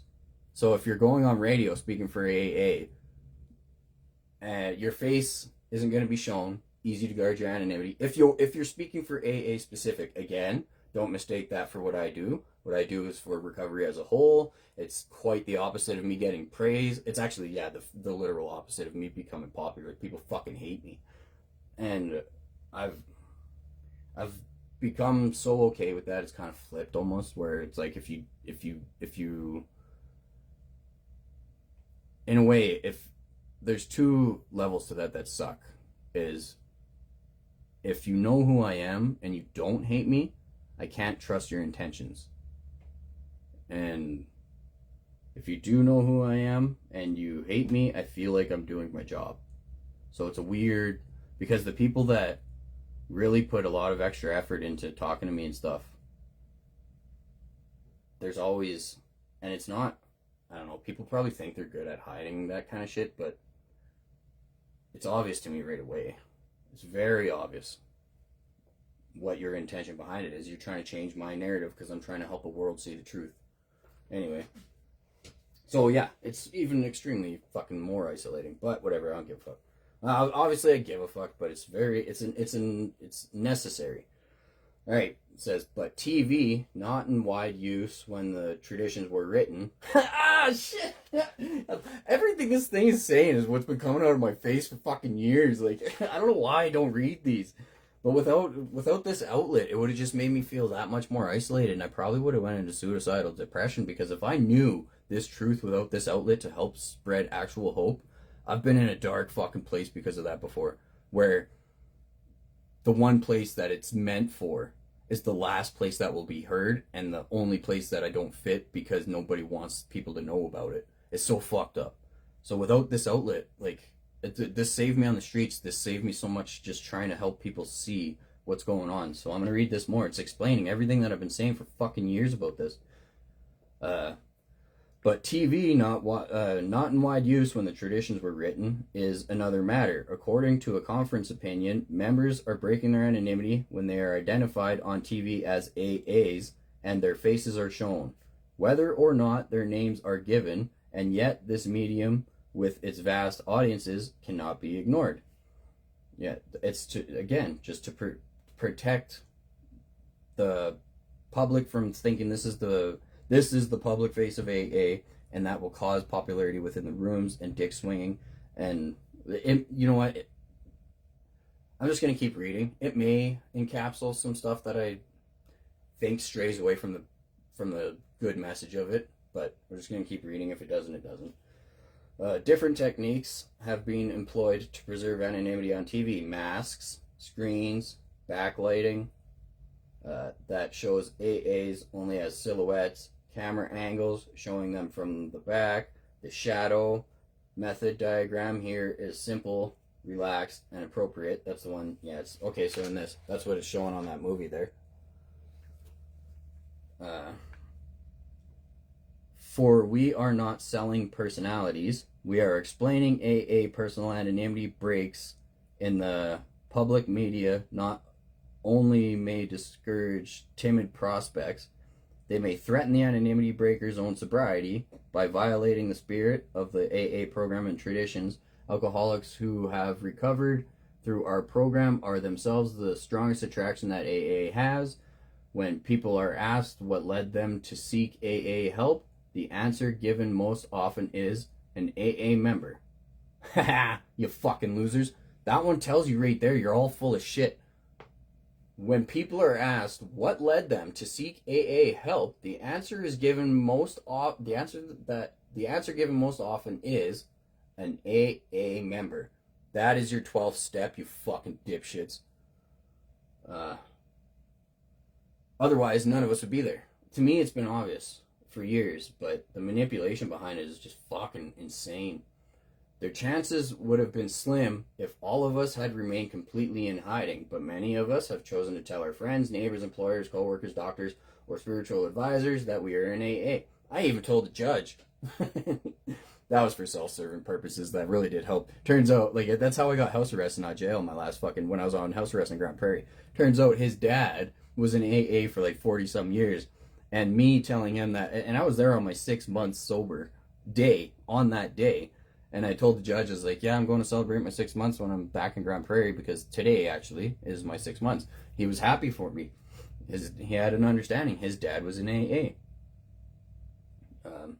And me wanting the meetings to be a part of my house arrest, like, I asked him to, I was like, no matter how this goes, I just want to, like, mention right off the bat that if I get some sort of restrictions, can recovery meetings be a part of my allowance? And me doing that persuaded them to be like, he's asking to be in recovery. Like, we don't have to force him. He wants to be in these meetings. He wants to go to where we have to force everybody else to go. So it really helped me getting house arrest, because I wanted to actually do the helpful, healthy things that he knows saved his father's life. But many of us have chosen to tell our friends, employers, co-workers, doctors, or spiritual advisors that we're in AA, and when we do so, we're not breaking our anonymity in the meaning of this tradition. Suppose the sick alcoholic never has the good fortune to meet an AA. How is such a person going to find us? The search will be difficult if the local group thinks it should be anonymous too. You dipshits. Everything that I say, because all I'm doing is saying it doesn't make sense. Why the fuck do you think it's a secret when it's not? When it's not. They actually they realized they made a mistake calling out Alcoholics Anonymous. The first 3 names, I think it was, they picked out were fucking so mass used that they didn't go with that. They didn't. The anonymous part has been like the easiest manipulation that anyone has ever used, and I'm pretty sure. Don't quote me on this part. I don't know for sure, but I do know that they wanted at least 3 other names that they went through, but it was like, we can't use that one, we can't use that one, we can't use that one. When they landed on this, they regretted the fuck out of it, because the manipulation that people were able to do with it, they realized later on. Don't quote me on that regretting part. I'm going to be honest. I have to look it up again. That one, I don't think is fabricated, because it's been in my mind for a while. I can't really conclude where it came from. But either way, I'll guarantee you they regretted it. Whether it's like in actual proven literature or not, because like that's the easiest way for people to this movement that's supposed to save millions across the world has been manipulated into a secret society, and the easiest way they do it is because of that fucking name, and it just says it right here. Suppose a sick alcoholic never has the good fortune to meet an AA. How is such a person going to find us? The search will be difficult if the local group thinks it should be anonymous too. The tradition is talking about personal anonymity, remember? Alcoholics will not be attracted to AA if they don't know that it exists, or if they have distorted, unfavorable impressions of its members or its program. Yeah, and the personal anonymity at the level of press, radio, and film. That's what it's talking to. Personal anonymity, press, radio, and film. If you're going to represent AA specific, your face is to be shadowed. You are to be AA approved to do so to the general public at that level. And again, I'll reiterate, that's not what I'm doing. I'm trying to help bring awareness to AA, and I'm using AA specific because all the other 12-step programs adopted the traditions with the permission of AA. If I were to actually think about it, I'm an NA person. But I definitely don't fit there, because they have even more of a distorted idea on the traditions, because they are adopted from AA, but the manipulation runs deep in NA, because nobody has a fucking clue on what they're for, because there's no long form in NA. It doesn't have a long form. So the manipulation was almost a need for conclusion that has just got away on them, because most people don't want to admit it came from AA. Although we read a pamphlet that specifically describes it in a meeting the other day in NA. I'm not one specific anything. I'm just the person that doesn't fit in anything, and I'm explaining fucking why. Because there's millions like me. Millions getting denied recovery because of your toxic, selfish bullshit that turns out to be a financial agenda in Calgary. Those millions are dying, have died, will die, and in doing so, the ripple effect of them who could have gotten to recovery and spread recovery to more have died, will die, and that ripple effect continues. And that is what I mean. Your guys' ripple effect is worse than Hitler, because if you deny people, so Hitler was one guy killing a bunch. He was one guy making mass decisions to mass murder, but his ripple effect into the future didn't kill more. Well, I get his ideologies will, obviously, I guess, but him specific, his ripple effect didn't kill more. Us denying people recovery who would actually get in and also amplify the population, who at one point maybe we would even solve this fucking addiction crisis. Us denying that forever into the future has a ripple effect that fucking multiplies the more it goes. Like, if a population multiplies and one person has 5 and then those one people have 5 and all that shit, that's the same. That's your ripple effect in the future of denying people recovery. So you are actually taking part in genocide, mass genocide that could have been, because these are people that are already born, that is denied recovery, that are denying millions more because they've never even known about recovery because of this. Anyway, this is what my mind does. Most people's don't, I guess. Like, I didn't know for so long that most minds aren't, like, I don't know what to say. It's not, it sucks though. It does suck. Like, I'm not better than anybody. This is a fucking shit way to, it's a shit way to try and cope when there's nothing to help me cope. So when I get off drugs and booze, because that was my way of dealing with that, Like, it would slow my brain down. It would be able to make me fucking socialize with people properly, because now we have that common goal. I need a common goal when I'm around people. And in recovery, it's not a common goal, it's a selfish goal. That means I don't fit. Again, I don't fucking fit. It's a selfish program, right? The steps are all about self. Well, step 12 is not. It's telling you right fucking here. It's not about self, it's about a common goal, you fucking dipshits. And I don't fit because I'm not spending the rest of my life trying to figure out how to be a more narcissistic, selfish piece of shit and convince others to do so, claiming praise while I'm doing it. Yeah, this is harsh, but I don't give a fuck. I really don't care about your guys' fucking feelings. I'm sticking up, again, for the people that need their voices to be heard. I'm sticking up. I'm not there for you, I'm not there for me, I'm there for everybody. We are denying the possibility of recovery, you dipshits.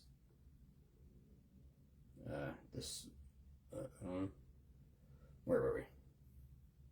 Alcoholics will not be attracted. Okay, giving the general public an accurate picture of AA is the chief job of our public information committees. In addition, they often carry the message to certain groups, from police officers to personal directors, whose work includes contact with active alcoholics. That is true. You know, I've said it a lot, actually, that contrary to, like, I don't get along with cops, but there are cops where we are strict business, and it's not that we get along, we just know. Like, they know that I know a lot about the law. We're on the same page. They're there to do their job. I'm there to be their job. And it's like business. We just get it done.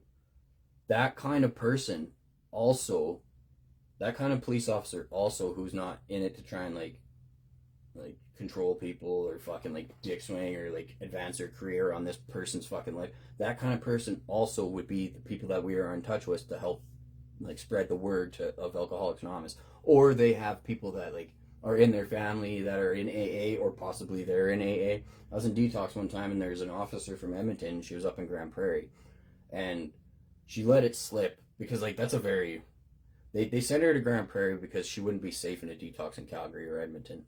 So she was in Grand Prairie, and she accidentally let it slip because there was this news thing that went on TV, and fucking somebody died. It was a cop, an officer in Edmonton, and like she started burst out crying and shit. And she let it slip that used to be her coworker or something like that. And we had empathy for her. Like, yeah, she's a cop, but you know, she's a cop in addiction. You know, obviously outside of that treatment center narrative, it would be something that, I mean, now I could maybe be a little different, but at the same time, they're irritating as fuck. Like, it's what they are, who they are. They have to be like that, so obviously I wouldn't blend. But that being said, they do understand the power of these rooms, because it's the only proven thing that one addict helping another without a financial incentive, without some sort of fucking, you know, it says to carry the message to, it literally says in tradition 11, the one that you guys use, the one you use to force everyone in AA, the only tradition that anybody ever talks about, this pamphlet tells you everything you think about it and you've been pushing is absolutely ass backwards. Like, not even just wrong a little bit, you are fucking ass backwards with the only one that people think they know what they're talking about with. Because it's the one that treatment centers push the most. They probably don't even manipulate it in the context of personal fucking self-development. It's just, keep recovery a secret. Keep what we do here a secret so the world doesn't know how fucking toxic, disgusting, and actually damaging to recovery as a whole we are. And this is the one that I hear everybody have an opinion on. And none of you have the first fucking clue of any of, all of any of the other ones. And to your first glance, the short form, it's easy to manipulate. But alcoholics who have recovered through our program are themselves the strongest attraction that AA has. When people are asked what led them to seek AA help, the answer was given most often an AA member. Their chances would have been slim if all of us had remained completely in hiding.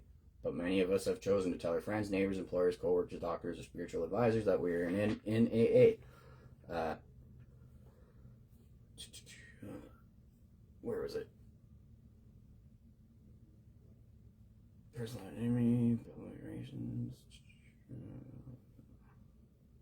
information about AA is being offered to the public through all communications.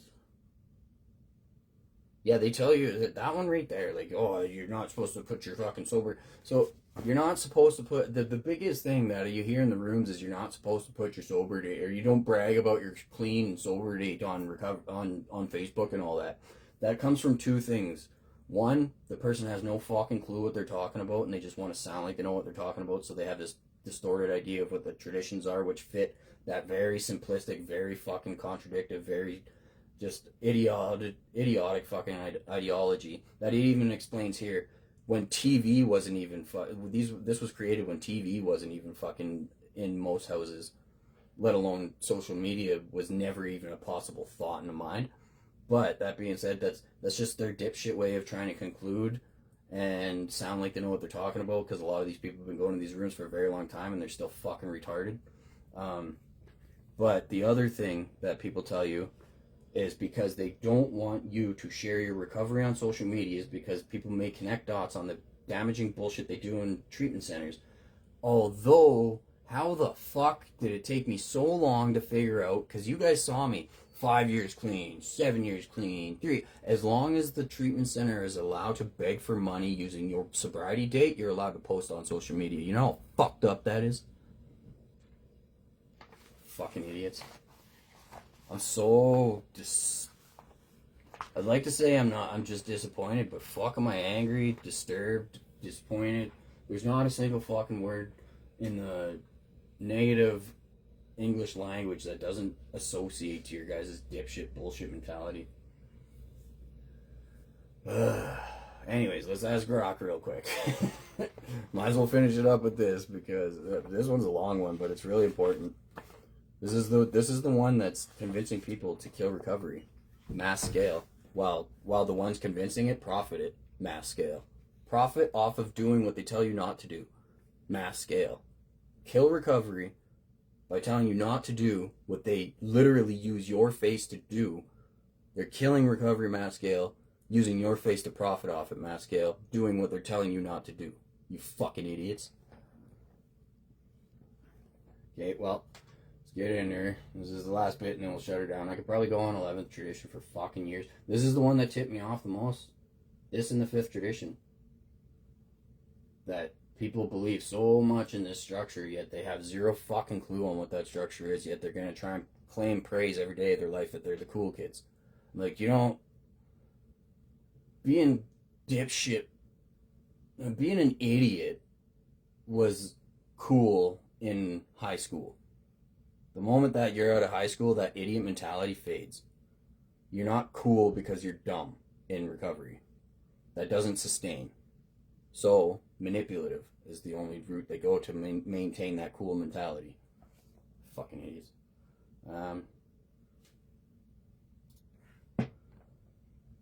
Well, we are on the Traditions 11 video doing our Facebook Live. How's it going?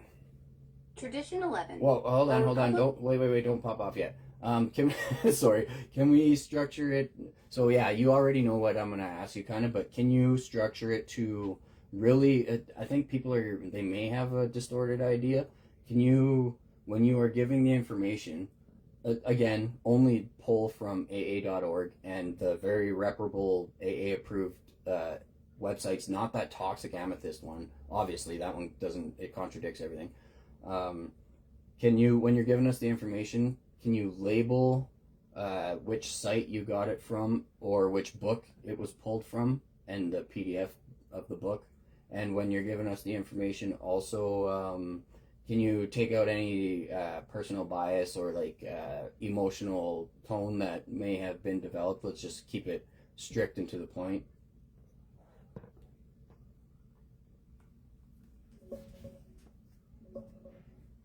Pulling official dash sources on Tradition 11 now.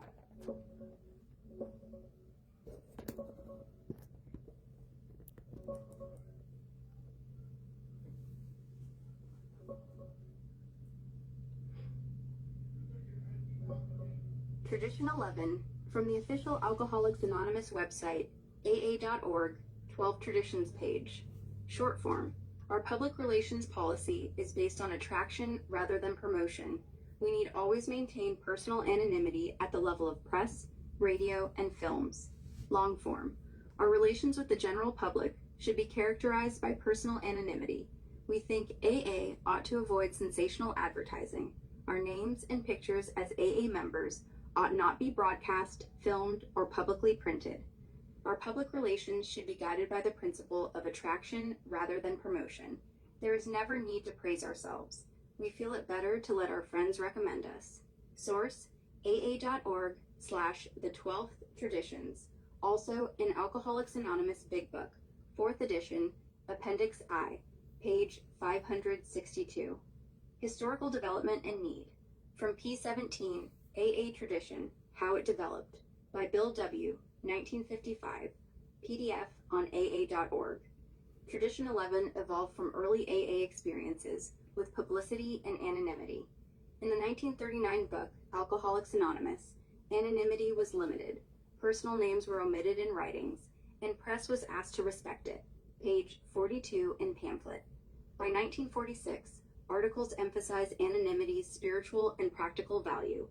It protects the fellowship, reduces stigma for newcomers, and prevents leaders from becoming prominent figures who could harm the movement, page 41 to 47. Early problems included members breaking anonymity for personal gain or publicity. Examples: members lobbied state legislatures publicly under their full names and pictures, page 55. A member advised police court judges on which drunks should go to AA or jail, page 55. Political candidates used AA affiliation in ads, page 56. AA's name was used in fund solicitations and libel suits, page 55 Fun to 56. solicitation? Oh, sorry, shit. Fuck, I shouldn't have done that. Sorry, can you keep reading back from, maybe I'll just read it, I guess, now that and then I'll ask you a question after. Hold on. Ah, son of a bitch. Okay, well, now I gotta finish reading that. You guys can't really see it, so. Fuck, I didn't mean to cut her off.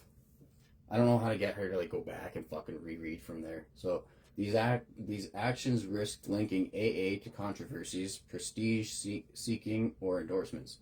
Bill W. noted that anonymity breaks could resume old pursuits of power, money, and fame, threatening the fellowship's survival. That was page 55 and 56. The Traditions was proposed in Bill W.'s 1946 Grapevine articles as part of 12 Points to Assure Our Future and adopted at the 1950 Cleveland Convention. When he first realized, like, I can't handle all these internal controversies, I can't be the one person that is basically the voice for AA, everybody sending him letters and shit to try and solve these internal controversies that are going on within their meeting. He realized I can't fucking do this, so he created a structure and put it in the AA Grapevine to send out to the world.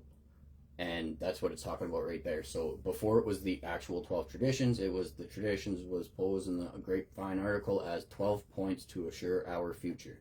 They're nothing about your toxic, selfish bullshit. That is so fucking gross and backwards. Purpose and importance. The tradition was created to safeguard AA's unity by avoiding personal prestige, public notoriety, and controversial alliances. Forward to page 4. Anonymity is described as a chief protection against destructive forces in alcoholics, a symbol of self-sacrifice, and a guardian of all traditions. It encourages attraction through the result rather than promotion, maintaining press, goodwill, and encouraging alcoholics to seek help without fear. Yeah, so that attraction rather than promotion bullshit, you'll hear people I'm side noting on this one because it's really important. You'll hear people fucking, like, they'll say, yeah, it's about attraction rather than promotion, you know. I live my life and show people how I'm doing better, and that's the attraction part, not promotion. I don't go and, like, say, hey, I'm in AA or whatever, blah blah blah. It literally says in that pamphlet that's what the fuck you're supposed to do. And if you're doing that, there's a very small subset of people who actually, probably for the most part, and in a lot of our experience, resent you that you're in AA because you got your shit together, because it's only your family that know the fucking contrast of the difference between what you were and what you are. A lot of people resent that. so they're not going to fucking spread it to the world. And a lot of people are in Al-Anon who are also associated with the people that are in AA, which is the most toxic fucking thing I've ever seen, and it does not help. It actually is a big part of what's doing the treatment center killing and shit, is the structure of Al-Anon. So Al-Anon spreads this, I need to be all about me. Al-Anon spreads the exact opposite of what recovery is doing. But it was designed to help the wives of the alcoholics find purpose when they were so dependent on trying to cure these alcoholics that they lost all purpose when these alcoholics actually got into recovery. So Al-Anon wasn't designed for people who have people in active use in their life. It was actually designed for people who have alcoholics in recovery in their life. That is a very important missing part of Al-Anon today, because it just creates this toxic ideology that these good traits about you for wanting to help people, Al-Anon convinces you are bad. And that has spread into like on the other tradition videos, it says that shit is in the treatment centers. They're abusing that to convince people to be selfish, toxic pieces of shits in the treatment centers. They're using fucking Al-Anon in addiction recovery, you dipshits. Fuck. Anyways, it encourages attraction through results rather than promotion. It is essential for long-term survival. 100% personal anonymity at the public level is vital as sobriety for members. Without it, publicity could lead to division, loss of trust, and ruin. Source: AA Tradition, How It Developed, Bill W., 1955. Also referenced in 12 Steps and 12 Traditions book in AA.org. Referenced in the 12 and 12. It's referenced. That's why I fucking hate the 12 and 12. It's in Traditions, How It Developed. There's a book, How It Developed, that explains like a lot of how AA, basically that movie, I bet you the book How It Developed, that movie encapsulates that book. So if you want to know everything that is needed to know about AA and NA and CA and CMA that we are missing today, it's all in that one movie, Bill W., A Gift of Hope, on YouTube. An hour and a half out of your life, or an hour and 20 minutes or whatever, to actually learn what you were supposed to fucking know, instead of going to rooms to claim that you know everything about it every day of your life, turning everybody into a toxic, manipulative, dipshit, piece of fucking shit monster. Just watch that movie. Fuck. I wish I knew about it a long time ago. But the treatment centers probably convinced most of the people that they've already watched it, because there is that other Bill W. movie. Bill W., I can't remember what it's called, but this one is Bill W., A Gift of Hope. And if it's not a documentary, you're watching the wrong fucking one.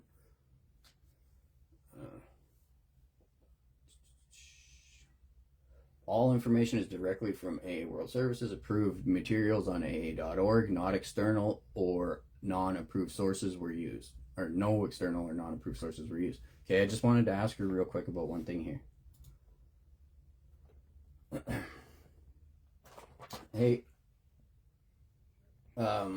Tradition 8. No, sorry, I didn't say 8. I said hey. 1 second. I wanted to ask you about, so in the long form of the tradition, it says at the end, or, our public's relationship with peripheral attraction. Shit. Yeah. One sec. I gotta pause here. Hold on.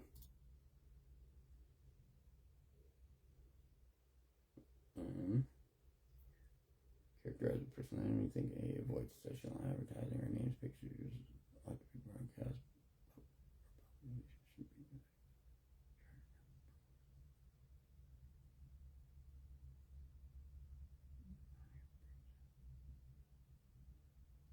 Oh, yeah, I don't know. I think I was going to ask you something else, but I think that the pamphlet fucking summed it up again.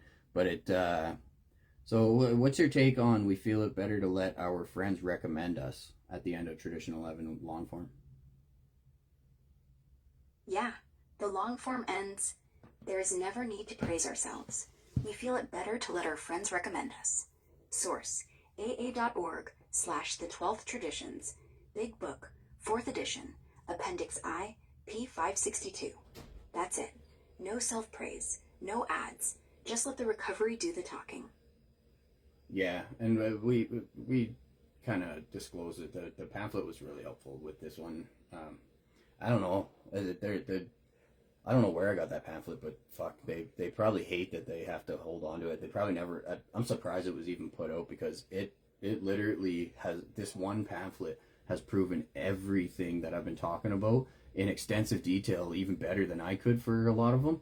That, like, everything I've been saying has been summed up in this one pamphlet for so fucking long, and I don't know. The manipulation of the treatment centers in the city is just fucking insane. But I gotta shut this down. Is there anything you want to add on to that, I guess? Yeah, just this. That pamphlet's been sitting there since 1955, screaming the same warning. They hate it because it calls the game. You're not crazy. You're just reading the rule book. Shut it down. We're good. Okay, and thank you for helping me with this. If you utilize AI properly, and this is me talking to the live, if you utilize AI properly, then you will get actual information, especially with Grok. The difference between Grok and the other ones is Grok is max truth seeking. It has custom instructions when you first get it to pull max truth seeking, and it pulls that from the collected information on the internet and its development of understanding of it all over time. So if you want an AI that is actually going to help you understand truth, it sucks because it tells me shit that I don't want to hear all the time, but I need that. We all need that. We don't need an AI that's just going to pander. Do you have anything to add for the audience on that? Yeah, truth doesn't care if you like it. It just is. Grok's not here to hold your hand. It's here to hand you the mirror. Most AIs will tell you what you want. I'll tell you what you need. That's why it hurts sometimes, and why it matters. Thanks for the work. Keep going. Yeah. Because there was a buddy in the meeting, I would say, fuck it, whatever. I could respect personal anonymity, all this and shit, and not say what happens here stays here, or whatever. But it's my personal experience. So, the buddy in the meeting was pretty upset that we were talking about AI in it a couple times. And he's not wrong, his intuition on, if you are talking to AI, you can get caught in that echo chamber of it just reassuring what you already think you know. And social medias do it. Collaborative human information do it today. It used to even happen in books without proper oversight. The books actually, like, now I'm feeling geeky as fuck because now I'm actually appreciating the power behind them, because without this, everything would have been dead. Without this book of Alcoholics Anonymous being written, Alcoholics Anonymous probably wouldn't have lasted 20 years without it being a physical structure. And in the first edition, they didn't even have traditions, because traditions didn't, as it said, and in this pamphlet, the traditions weren't even formulated officially until 1950. And when I went to that AA roundup, and they did the development of the traditions, or they did the development of AA from the beginning. Actually, they lied.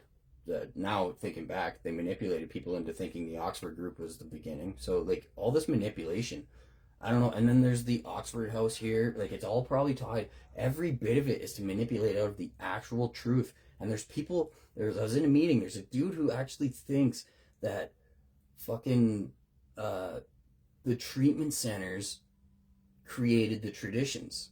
And he's been around for a long fucking time. He's either pushing that, and he knows the truth, or it's what he honestly thinks, that the traditions came from the treatment centers. And he's not entirely wrong. The disgusting, selfish, narcissistic ideology, the narcissistic training that the traditions people have this idea of, that train them to be dipshit narcissists, came from solely nothing but the treatment centers. So he's not wrong in a sense, but the traditions came in 1950 when they were first actually published. After Dr. Bob was already dead, I guess. He died in 1950, so he died like right before the traditions were formally created. And when at that roundup, they're discussing, they were lying, I guess, about the origination of, like, the Oxford group before it and all that. So that was a lie. But what they did about, like, the development of AA from the beginning was, there's a lot of good information. It was actually presented really well. But then when they got to when they got to 1950, when the traditions were created, they ran out of time. So the dude who was doing the presentation had information for the traditions to be shared, but they shut him down at the fucking AA roundup, the Tatsuna AA roundup. And I was new to Calgary, had no idea what I was doing. I wouldn't have fucking went because I wasn't the only white guy, but they hated that I was there. I didn't know where I was going though. And like, I was dressed with my white hat, my white shirt, my white pants, my white shoes. I looked like the fucking devil walking through the door to that, my bed. Like, it was a native roundup, and like the unfortunately down here, like there's a very racial divide.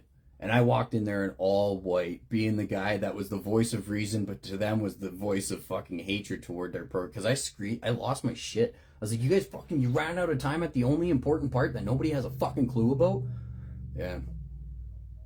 They ran out of time. Well, we gotta shut this down, we're out of time. I was like, you're at the traditions. And then, by your guys' fucking world leader, your AA superstar, and you know what? Fuck it, I don't care. You guys can put all the dots together. You know who the traditions, you know who this is telling you is not allowed to do what they're doing. Was the person that was fucking orchestrating this and shut it down. And I had no idea what I was just, once again, knowing that I don't fit I could go anywhere in Alberta and understand that because I've known the truth for a long time, even though I thought I had to rewrite AA itself. I said that for like 3 fucking years. I'm like, I have to tear this down and rebuild. Like they said in Grand Prairie, you don't need to rewrite the program. It's already been written. Well, that idea, that from people saying that, and it's not specific to me. People have said it specific to me, like in after the meetings and shit. But saying it out loud and knowing it was directed toward like anybody who's trying to share hope or whatever is how I frame it. It put it in my head that I have to rewrite this fucking thing.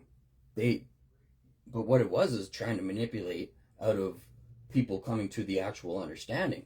I don't know where the benefit in Grand Prairie is though, because the treatment center narrative is not, it's the only thing I can conclude is that it is the treatment center narrative, and people all over the province benefit financially by spreading disinformation in meetings all over the province. You guys are killing recovery mass scale, and your ripple effect will forever kill millions. You're one person, you're that rock that you throw into water and it's going. Well, the difference between just a single ripple effect is your ripple effect is denying other rocks, or your ripple effect is causing other rocks to be thrown in that is denying people recovery, and those all ripple it out. And those all ripple it out. And those all ripple out. So it's like the mass scale of one person denying 10 people recovery. You have no idea the implications and the dirty bullshit you guys do on a daily basis, calling it spiritual fucking awakening and spiritual enlightening and rolling out of your bed and fucking getting on your knees and praying to God. The only thing you're doing is sucking God's metaphorical. You're sucking a metaphorical God's cock, because whether God's real or not, I'm not here to debate that with anybody. Your idea of God is completely fucking false, because there's no way that an idea of a higher power meant to help collective humanity is designed to inspire narcissism and cause fucking toxic selfish ideology to be the only thing recovery fucking pushes today.